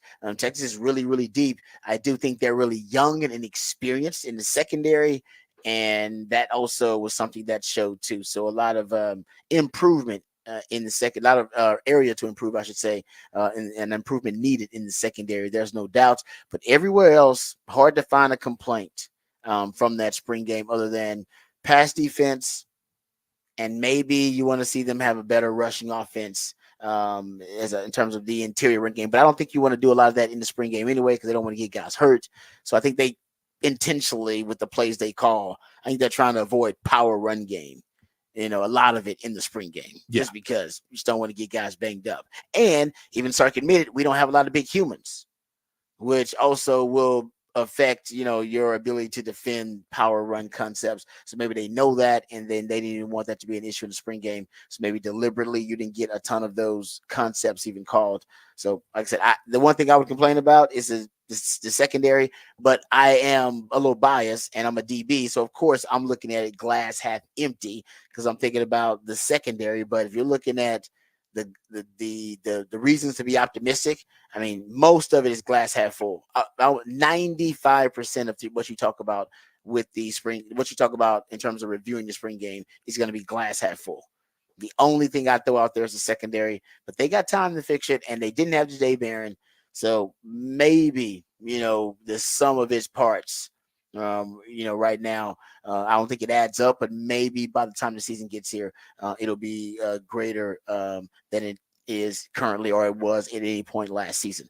All right, we'll get to more spring game conversation, but first let's get to our Horn headlines. We got a Rangers report we got to get to as well at 9 o'clock, even though the Rangers are off right now and a well-deserved vacation. We'll tell you why coming up in our Rangers report. We'll also get to Rod's rant of the day. If we don't have time for it, we can push that to next segment. That will be Dak Prescott's comments on his contract status with the Cowboys. First time he's spoken to the media since the report was revealed that he could indeed play out the last year of his contract with the Dallas Cowboys and then become a free agent. We'll hear what Dak has to say when we get to Rod's rant of the day. But first, let's get updated, let's get informed, let's get educated from my man Patrick Davis with the Horn headlines of the day. All right, your Horn headlines brought to you by Top Gun Rentals and Lawn Equipment. Texas baseball won their series against TCU over the weekend. After another slow start, freshman Casey Borba added a spark with 4 hits and 5 RBIs in the series. And solid starts from Ace Whitehead and LeBaron Johnson Jr. allowed the Texas bullpen to get some much-needed rest. Texas will take on UT Arlington on Tuesday to wrap up their 5-game homestand. Texas softball pushed their win streak to 9 games, sweeping Kansas over the weekend. Reese Atwood had 5 RBIs over the series, which leaves her now tied for the single-season RBI record in Texas softball history with 7 games still to go in the regular season. The Longhorns will take on Nichols on Thursday as a warm-up for their next Big 12 series. The NBA has revealed its finalists for the end-of-season awards, with Victor Wembanyama listed as a finalist for Rookie of the Year and Defensive Player of the Year. There was no surprise in the finalists for MVP, with Jokic, Shai Gilgeous-Alexander, and Luka Doncic all getting the nod. And the Rockets got a nominee, with Alperen Şengün earning a nomination as well for Most Improved alongside Tyrese Maxey and Kobe White. The awards will be announced over the next few weeks. The higher seeds and home teams dominated the first games of the playoffs with a clean sweep of all 8 games. The Mavs could not take advantage of Kawhi Leonard missing game 1, shooting awfully in the first half and unable to slow down the Clippers in the second half. Dallas will get another shot Tuesday to steal a game in L.A. Tonight's slate of game includes the Magic versus the Cavs, the 76ers versus the Knicks, and the Lakers against the Nuggets. In Major League Baseball, the Astros dropped another series 2-1 to the Nationals. Verlander looked good in his debut on Friday, but the bats disappeared over the next 2 games. Houston will face the Cubs starting Tuesday. The Rangers salvaged a game in their series against the Braves on Sunday behind 2 more RBIs from Adolis Garcia, who's been one of the best hitters in the MLB so far this season. The Rangers get a day off before starting a series against the Mariners, and that is your Horn headlines. All right, thank you, Patrick, for the Horn headlines. Before we get to the Rangers report, we'll get to that. Raj ran the day that's coming up a little bit later on. Let's talk about the NBA playoffs. Not a lot of drama in the NBA playoffs. You just said it in your Horn headlines. All the higher seeded teams won, swept game one of the first round of the NBA playoffs. Are we looking at a situation where there won't be an upset in this first round? There still could be. I mean, you still look what's at the most likely upset? Because even the Clippers, man, the way they whipped the Mavs without Kawhi Leonard makes me think that was probably the most likely. I don't know if that's considered an upset, but at least a lower seed could win. I don't know if any of the lower seeds. But right I'll now say, even though like the closest game is Pelicans Thunder, I don't think that's an upset. I know it could still be close. I think that Oklahoma City is going to figure it out and kind of get through their jitters. It looked like that was pretty much your best game of the whole weekend. I still say the Pacers have a shot against the Bucks if Giannis does not come back. If Giannis comes back, they have no shot. If Giannis continues to stay out being injured, they have a shot. If Tyrese Halliburton gets hot again, we've seen what this team can do when they shoot well, but they need Tyrese Halliburton to turn into an MVP candidate again like he played in the first half of the season. The Mavericks could still beat the Clippers. They played awfully. I don't expect them to play that bad again.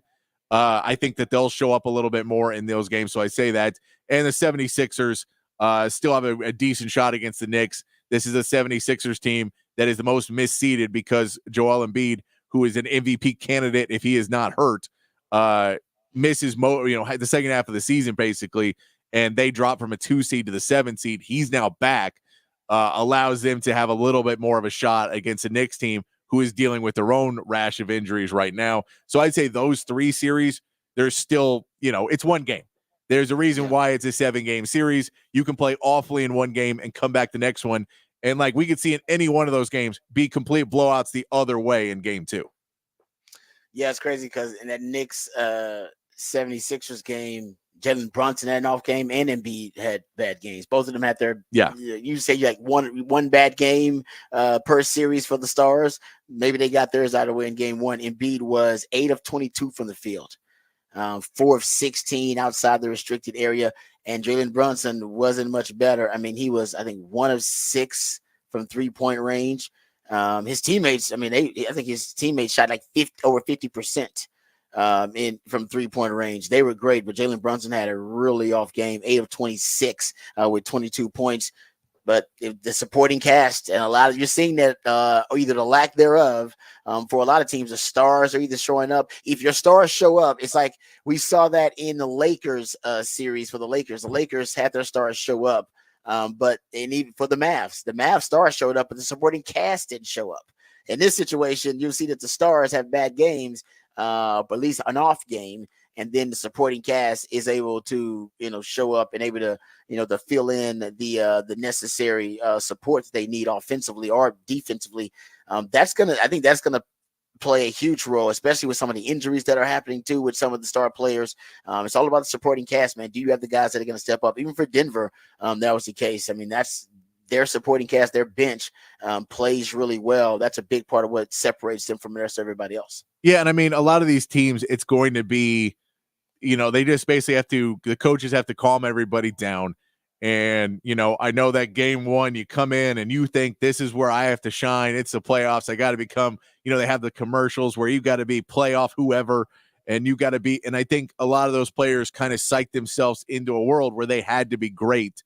And instead of preparing the same way they had all season when they had success, they, tried to go that extra mile and they tried to do everything extra as opposed to just trying to stay normal.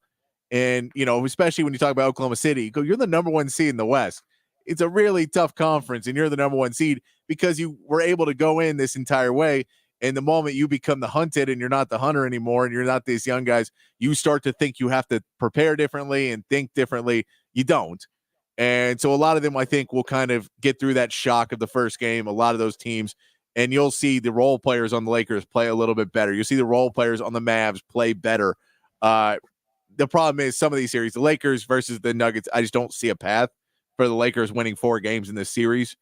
But there's definitely a path for the Mavericks to win 4 games in this series because all it takes is, if for the Clippers guys to not, the role players to not have as good of a game. Paul George is going to disappear in a game. We know he will because he does every 3 or 4 games completely disappears.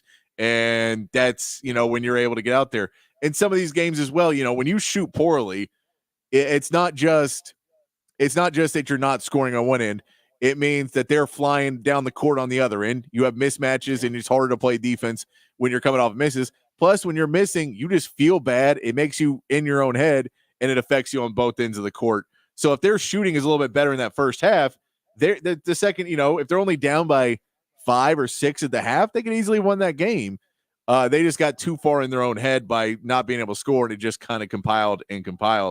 But like you look at Paul George, he goes 8 for 20 for 22 points. That's not a great line. If he goes out and shoots 30 in a game, does that tend to, is that going to knock you down further? But I don't think Zubac is going to keep having a type of success. Daniel Gafford said after the game, we weren't ready. I have to be better. No, that's a good point. And yeah, some guys are just streaky, right? And that's the thing too. If guys are consistent in the playoffs, that's something you can count on. That's what the stars are for. But the supporting cast of these guys are usually pretty streaky, depending on if they're playing at home or if they're playing on the road. And that's what's going on with the Lakers right now. They can't get D'Angelo Russell's big in terms of him stepping up. If he plays well, then the Lakers, they get that boost, and he was not playing. He did not play well. He was 6 of 20 in that game. Austin Reeves, you brought him up. Rui Hachimura, he didn't play well for the Lakers. The Lakers got no shot in that game if they don't get some of the supporting cast guys to play well. And LeBron and AD are going to be exhausted. I mean, they played 45 and 41 minutes. I know LeBron's a cyborg, but going up against high-level competition like Denver, they're gonna need some help. So hopefully the NBA playoffs get a little bit more drama down the stretch here. And Kawhi Leonard hasn't played since when? Has he played in the month of April at all? I feel like he has, but I couldn't tell off the top of my head. Okay. Because when he comes back, they're not worried about the Mavs. Because I'm with you. I think the Mavs can make this a series and they can win this series. But man, if Kawhi comes back and they get the performance they had from Paul George and James Harden, that could be. Yeah, James Harden was the one who, he's 6 for 11 from 3. Those numbers will probably not be there every game of the series as well. And I mean, reality, if you can steal the game tomorrow, you go back, you have home court advantage. And we saw, I know they're the higher seeds, but yes, all home teams won yesterday. There is something to it. We'll see if that continues the trend when they go on the road. How many 3-0 series we have. But I think that this is, you can't freak out if you're one of these teams like the Mavs and you just had a really bad game. If you freak out, then you're going to cost yourself the series, but it's not the end of the world. You've had bad games before. You just kind of dust yourself off, say that was an anomaly. We shot terribly. Everybody got too tense. Everybody relax, calm down, take a day to kind of go through the film a little bit. Just get back out there and scrimmage yourself a little bit more, feel a little bit more comfortable playing again, and then you can go back out and face this Clippers team a little bit more loose and not just so in your head, which what they look like in that first half. If you are strategizing, I know nobody knows this because Kawhi, he controls, his own destiny, and I think he decides when he's going to play. But if there was a game to play, wouldn't it be the game 2 where you try to maintain home court? You don't want to try to send him on the road to play his first game back in, I don't know, what is it, like 3 weeks or whatever it is? No, I agree. I think if you want to say psychologically, yes, but I think for Kawhi Leonard, it's when his knee doesn't have any pain in it. Yeah. I mean, that's what it is. There's swelling, there's knee, and I'm not, because we understand he's hurt. The question is he hurt or is he injured? And that's been the question for Kawhi for years now. Is he hurt or is he injured? And does he play? Is it something where he physically could not be able to do what he could do, or would he be at 90%? And 90% is probably better than anybody on that bench. Yeah, and I was like, if he's 90%, I'll play him in this game in game 2. If I'm managing him and he can only play a certain amount of games and he can't play a series potentially, game 2 is pretty crucial. Yeah, you got to remember though, Ty Lue does not get to pick when Kawhi Leonard played. Kawhi I Leonard know he plays does. when I know Kawhi you're Leonard. right. Yeah. I'm trying to strategize like as Kawhi. If I'm gonna play 2-3 games in the series. Game 2 is one of them games. I'll would play think, this to one, then get I up to won't it. travel to Dallas. And that's what I'm saying. That's what I'm saying. Did I no travel? I'm just playing home games, man. Y'all keep it alive. Y'all get back here, and then I'll be available. I have no idea what's going on with Kawhi. He hadn't played since. He's been out since 3/31, since March 31st. Okay, so not April, yeah. Yeah. All right. There you go. Some NBA discussion. Let's get into the Rangers report, and then we will table our Raj around the day and talk Dak Prescott on the other side. If we have time, we'll play some more of those Sark cuts. But right now, let's get into the Rangers report. The Rangers report is brought to you by Texas Truck and Trailer. All right. Congrats to the Rangers. Actually, I did see from Front Office Sports, they did get their official payday. They received their World Series money. Texas Rangers players each received $505,000, so $500,000. The D-backs players received $313,000 for finishing runner-up, which is pretty good. I thought they'd get more money, actually, but that's still a lot of money. Still a lot of guys on these teams. A lot of guys. That's a good point. Great point about that. I did see that both the Diamondbacks and the Rangers you get to vote on basically the staff and everybody how much of a share they share with them, and they gave them a full share. So all the staff and everybody got like a really good members payday. Yeah. So everybody. So like I believe it's like the locker house attendees and all the locker room attendees and all these other people basically get a share that they get to split up. So yeah, they were quite happy, I guess, that the Rangers gave them and hooked them up. So they have a good year. Have a good year for them. Yeah, and actually, good point to add to that. That you just brought up. Both teams have decided to give the same bonus amount to each member of their clubhouse staff. So that and give it up. So the D-backs did the same thing. So that's a classy thing to do. You win a championship. It takes more than just the coaches and the players on the field to win a championship. Got the training staff behind the scenes. You got you got the equipment people behind the scenes working. I mean, there are people that they got a cafeteria somewhere in the facility that are cooking meals, and the people that clean up. I mean, it is truly, an organizational win. That's why usually they go to Super Bowls, they'll take the whole damn organization out. They'll fly everybody out there for the Super Bowl. I think the 49ers did that. I think they do that all the time, though. But that's really cool. I'm glad they did that. Rangers are wrapping up a much deserved hellacious stretch of games. They had a streak of 17 games in 17 days. And they went 8-9 in that stretch. You understand why. And they had a lot of guys got banged up. They lost Justin Fuskew, Brock Burke, Cody Bradford. They are added to the adjusted list. Josh Sports was also added to the injured list. And they had to bring in a lot of new guys as a result of the injuries that they've been dealing with. And how about this stat? I want to make sure I get this right because it was a really cool stat. It comes from Buster Only, so pretty legit source. It said, if you look at the most rookies to play at least one regular season game through the end of April for a defending World Series champion. So defending World Series champions who've had to play the most rookies, who've had basically most rookies play at least one regular season game through the end of April for a World Series defending champion. Marlins had 17 of them in 1998. The 1944 Yankees had 9, and the 2024 Rangers are tied with the 2001 Yankees, the 47 Cardinals, and the 23 Giants with 8 rookies playing at least one regular season game through the end of April for a defending World Series champion.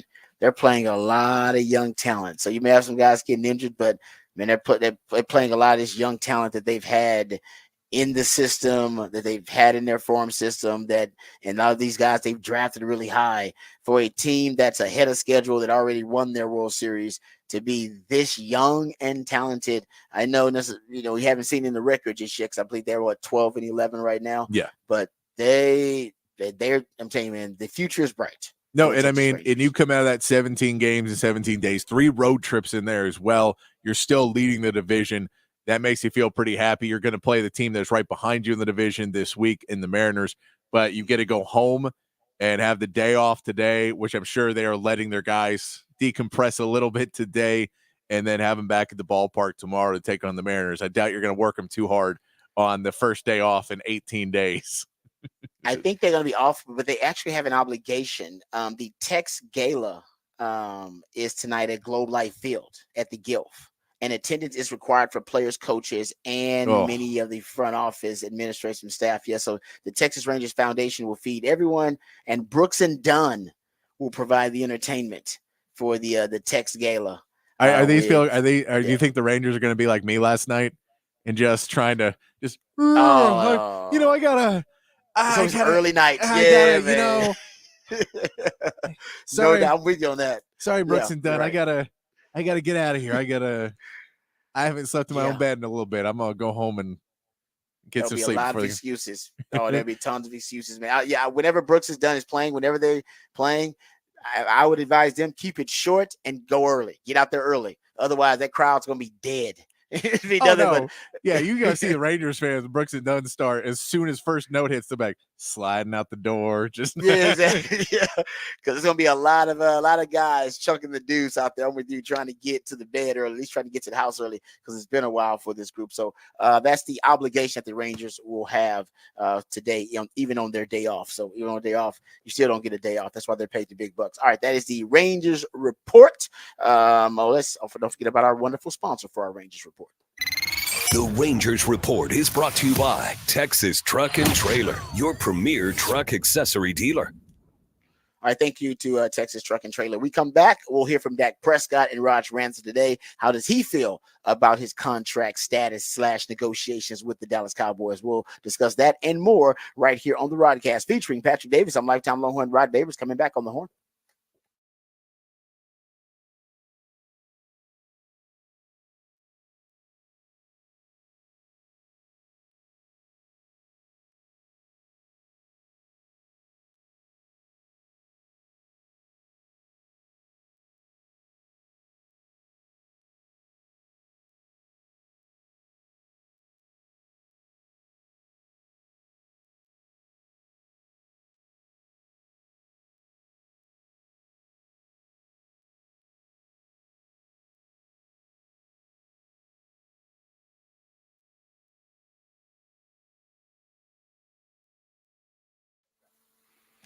Hey, what's up, folks? Lifetime Longhorn Rod Babers here. Aside from the traffic, we all love the city of Austin. What's not to love? A great city with great people, great food, great music.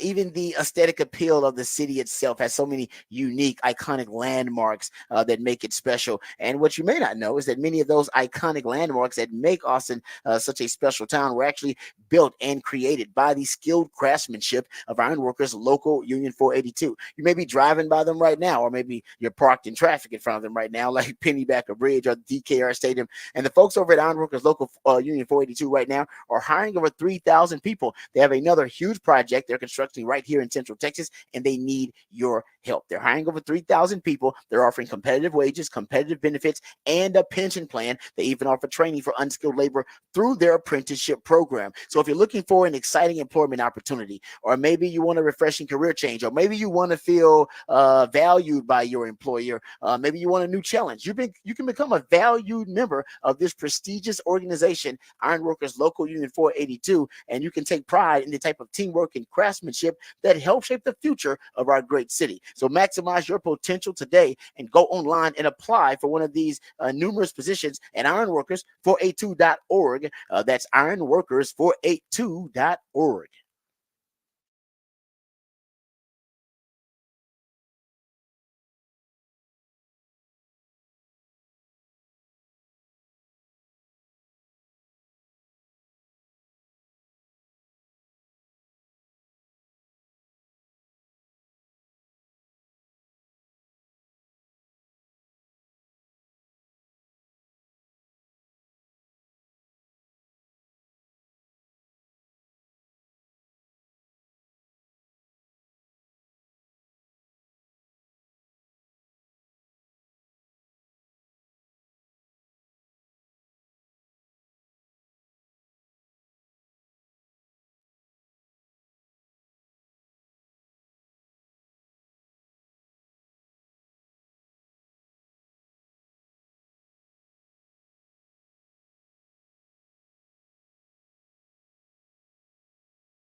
Okay, welcome back to the Rodcast. Time to get into a little NFL discussion. Dak Prescott specifically. Dak Prescott was at a charity function, and of course, he was asked about his contract situation, the negotiation with the Dallas Cowboys, which reportedly has gone cold. The reports are that Dak Prescott has realized, or at least has come to the agreement, that it could be a reality that he will play out the last year of his deal with the Cowboys and then become a free agent afterwards. Here's Dak Prescott when he was asked about that contract status, or at least the contract negotiations currently going on with the Cowboys. Honestly, I'm focused on the moment, on the now. The talks begin and real talks get to happen. Sure, we can talk about getting that done. But in this case right now, honestly, I'm worried about just getting better, being better tomorrow than I am at this moment. So leaving that up to my agent and Jerry at this point. And when those talks begin, I'll be more involved, obviously. So no talks to her. Are you surprised with no talks to her? No, I mean, I've been in conversation. I've talked to Jerry, and so I understand where we are, obviously. And Jerry's mentioned the same, so there's not any gray area in that sense. So, yeah. He talked about the cap and all the situations and why they're not doing. We had a great conversation. We had a great conversation that put us aligned and where we are and moving forward, or where we are in this moment, I should say. And we'll address moving forward as that comes about.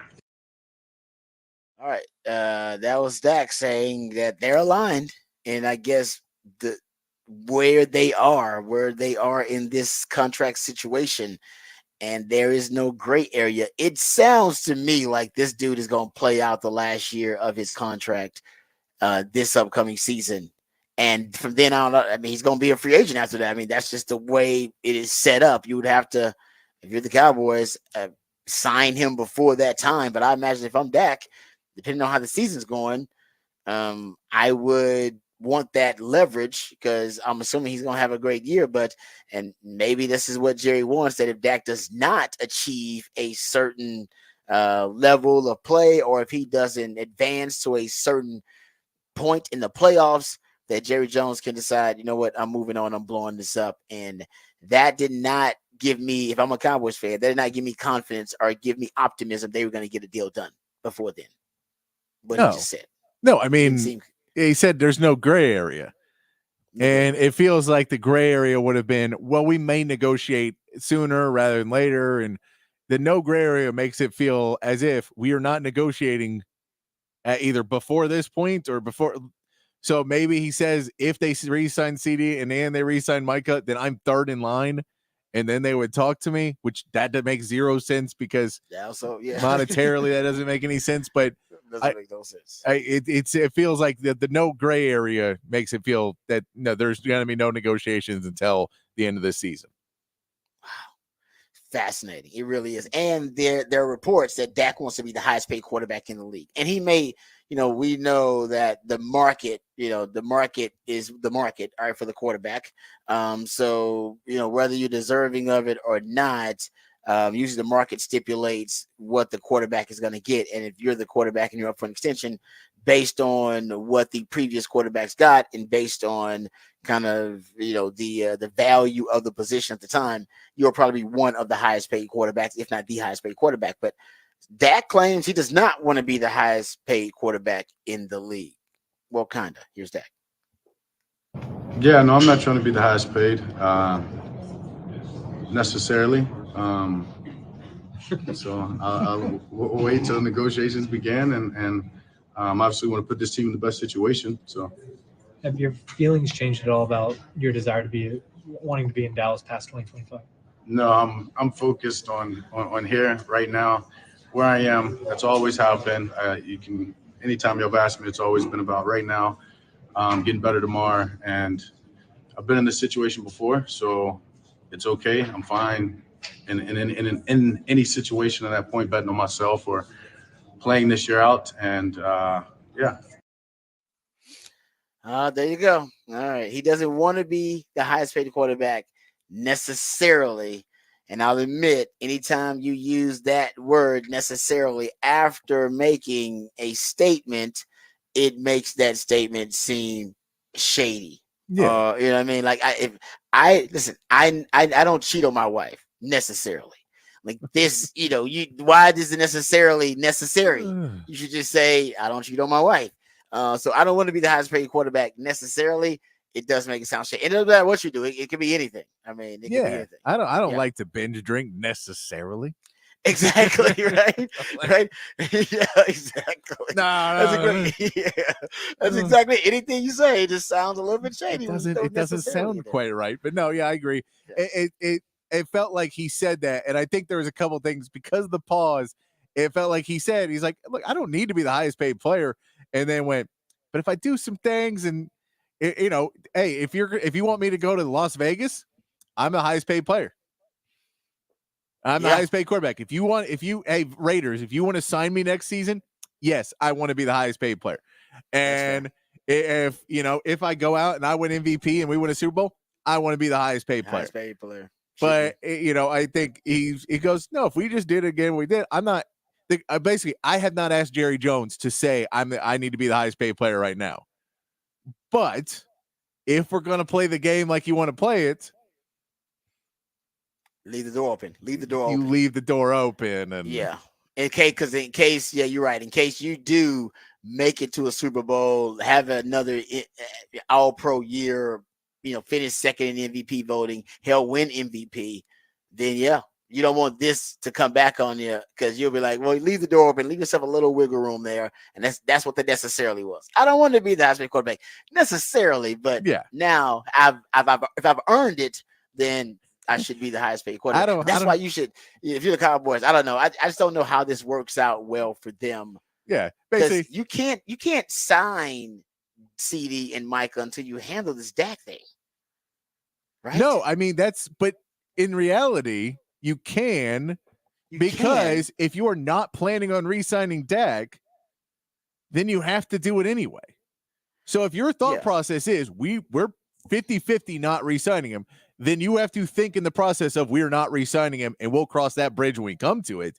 And we have to re-sign Micah and CeeDee Lamb and go that route because we need to have them. Now we need to make sure they have no trade clauses. They do not have they have no trade clauses. They don't get one. We have to make sure that they do, the signing bonuses are done in a way that we are not going to get cap strung for more than 2 seasons. If we trade them, that within 2 seasons, we can be completely free and clear of all our contractual obligations and be able to start really being able to spend money again in 2 years. Those types of things you'd have to work on.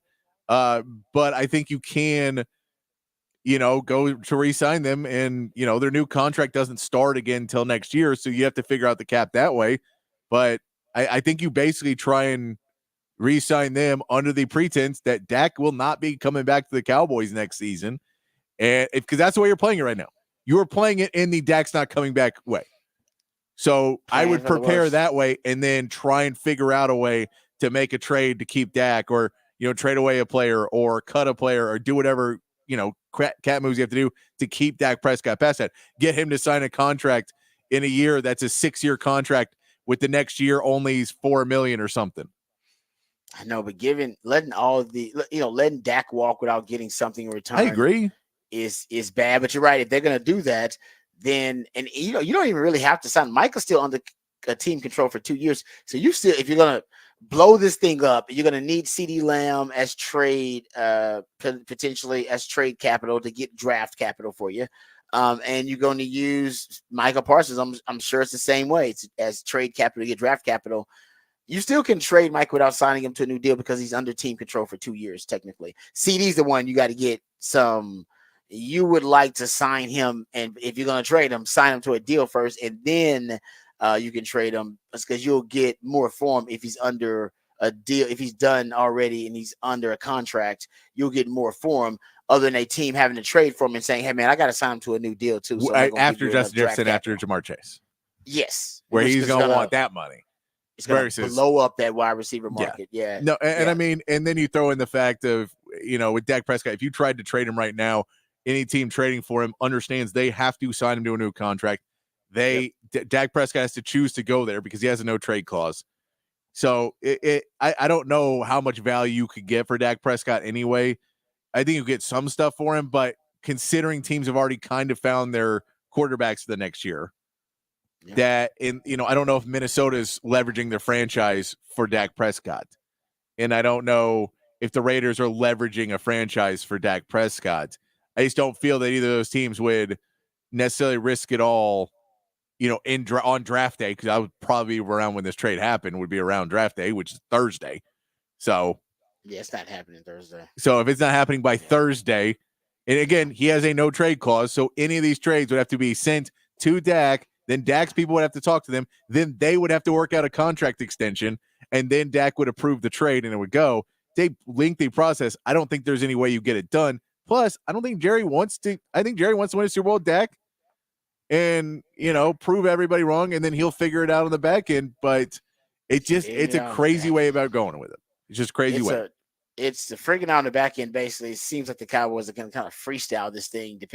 Depending on how it goes, they're going to improv. The season. But you got to re-sign CD, man. You got to do that first and foremost. I think you got to re-sign CD and Micah just to give yourself an insurance policy on the future, whether you're going to end up trading those guys or keeping them. That right now is your nucleus. Yeah. Dak is a part of that. Or sign or trade Micah, one or the other. He cannot be unhappy on your team because he is the most vocal player on your team. Yeah, you don't want that guy to start demanding a trade. And if I'm CD, I want to play with a good quarterback. I don't want to play with. If y'all are rebuilding, getting rid of Dak, I don't want to play with the guy y'all gonna bring in. Whoever he knows. He's probably one of the few people who's caught passes from Trey Lance. So that's fair. So if he could tell you up front, do I want to catch passes from this guy? Yeah, I guess you got to pay me more if I'm gonna do that. You pay me for the headache of catching passes from a Trey Lance potentially. All right, we come back. We got Who Said That on the other side. We'll wrap it up, put it in the oven right here on the Rodcast featuring Patrick Davis, lifetime Longhorn Rod Babers, coming back on the Horn.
Welcome back to the Rodcast. Smooth Soul Monday. That's my man Patrick the Idillionaire.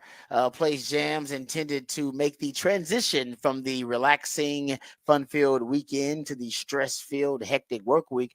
Trying to make it smooth. That's why he calls it a Smooth Soul Monday, and hope it's working out for you on a Smooth Soul Monday. So we appreciate all his efforts. Usually last segment of the show is when we get into our Who Said That segment. That's when Patrick the Idillionaire plays a bit of audio, sometimes from the sports world, sometimes outside the sports world. And then based on the audio you hear and some of the context clues as well, you should try to decipher and diagnose who said that. Our players came up with this bet, and yeah, even had to look up what it means. But what it means to me is bringing everyone together, and that's what our team has done. So bet. Oh man, that's what we referred to earlier, where Jim Harbaugh tried to take a really cool. I love how he said that his guys came up with it. It's like, came no, up with it. People were saying bet before your team adopted it as one of their kind of mantras. People have been bet. saying bet while those kids were in middle school. Exactly. Yeah, bet is having a resurgence, actually, Jim. It was like, back in your day, people were probably saying bet. Now it's having a resurgence, actually, with the young folks. But yeah, and then he's flipped it. What he said? Bring everyone Bring together. everyone together. Yeah. Okay. I love it because I hate the phrase bet anyway. It never makes sense to me. And then for him to say, for him to just ruin it, I was like, good on you. Good on you, Jim Harbaugh. He ruined. He did that's such an old man thing. He just ruined it. Just bring everybody together. And I think it basically, means it's like I gotcha. Like okay, y'all talking trash on me. Okay, you know what? Boom, I'm marking that. All right, bet. All right, I got that. I think that's how his team was using it, because they were remarking about all of the national conversation about Connor Stallions, and that Michigan was only winning because of the sign stealing. And then they were putting on social media, bet to all of the negative narrative against them. They're like, okay, you know what? We documented. We got y'all. We hear y'all. They came up with it. Yeah. Yes, they came up with it. Very creative kids. Those kids are very creative. It's getting real close to let a naysayer know. Let a naysayer know. Wow. Oh man, that was great when he dropped that one out there. I was like, "Whoa, okay, you know what? Good for you," because you scared some people at first at the network. I'm sure when he dropped that, let a naysayer know. All right, thank you, Patrick, for all you do. We appreciate you. Remember, the revolution will not be televised. We'll be talking about it right here on the Rodcast. We love you guys. We mean that. Take care of yourselves, but more importantly, take care of each other. Until next time, hook 'em and peace.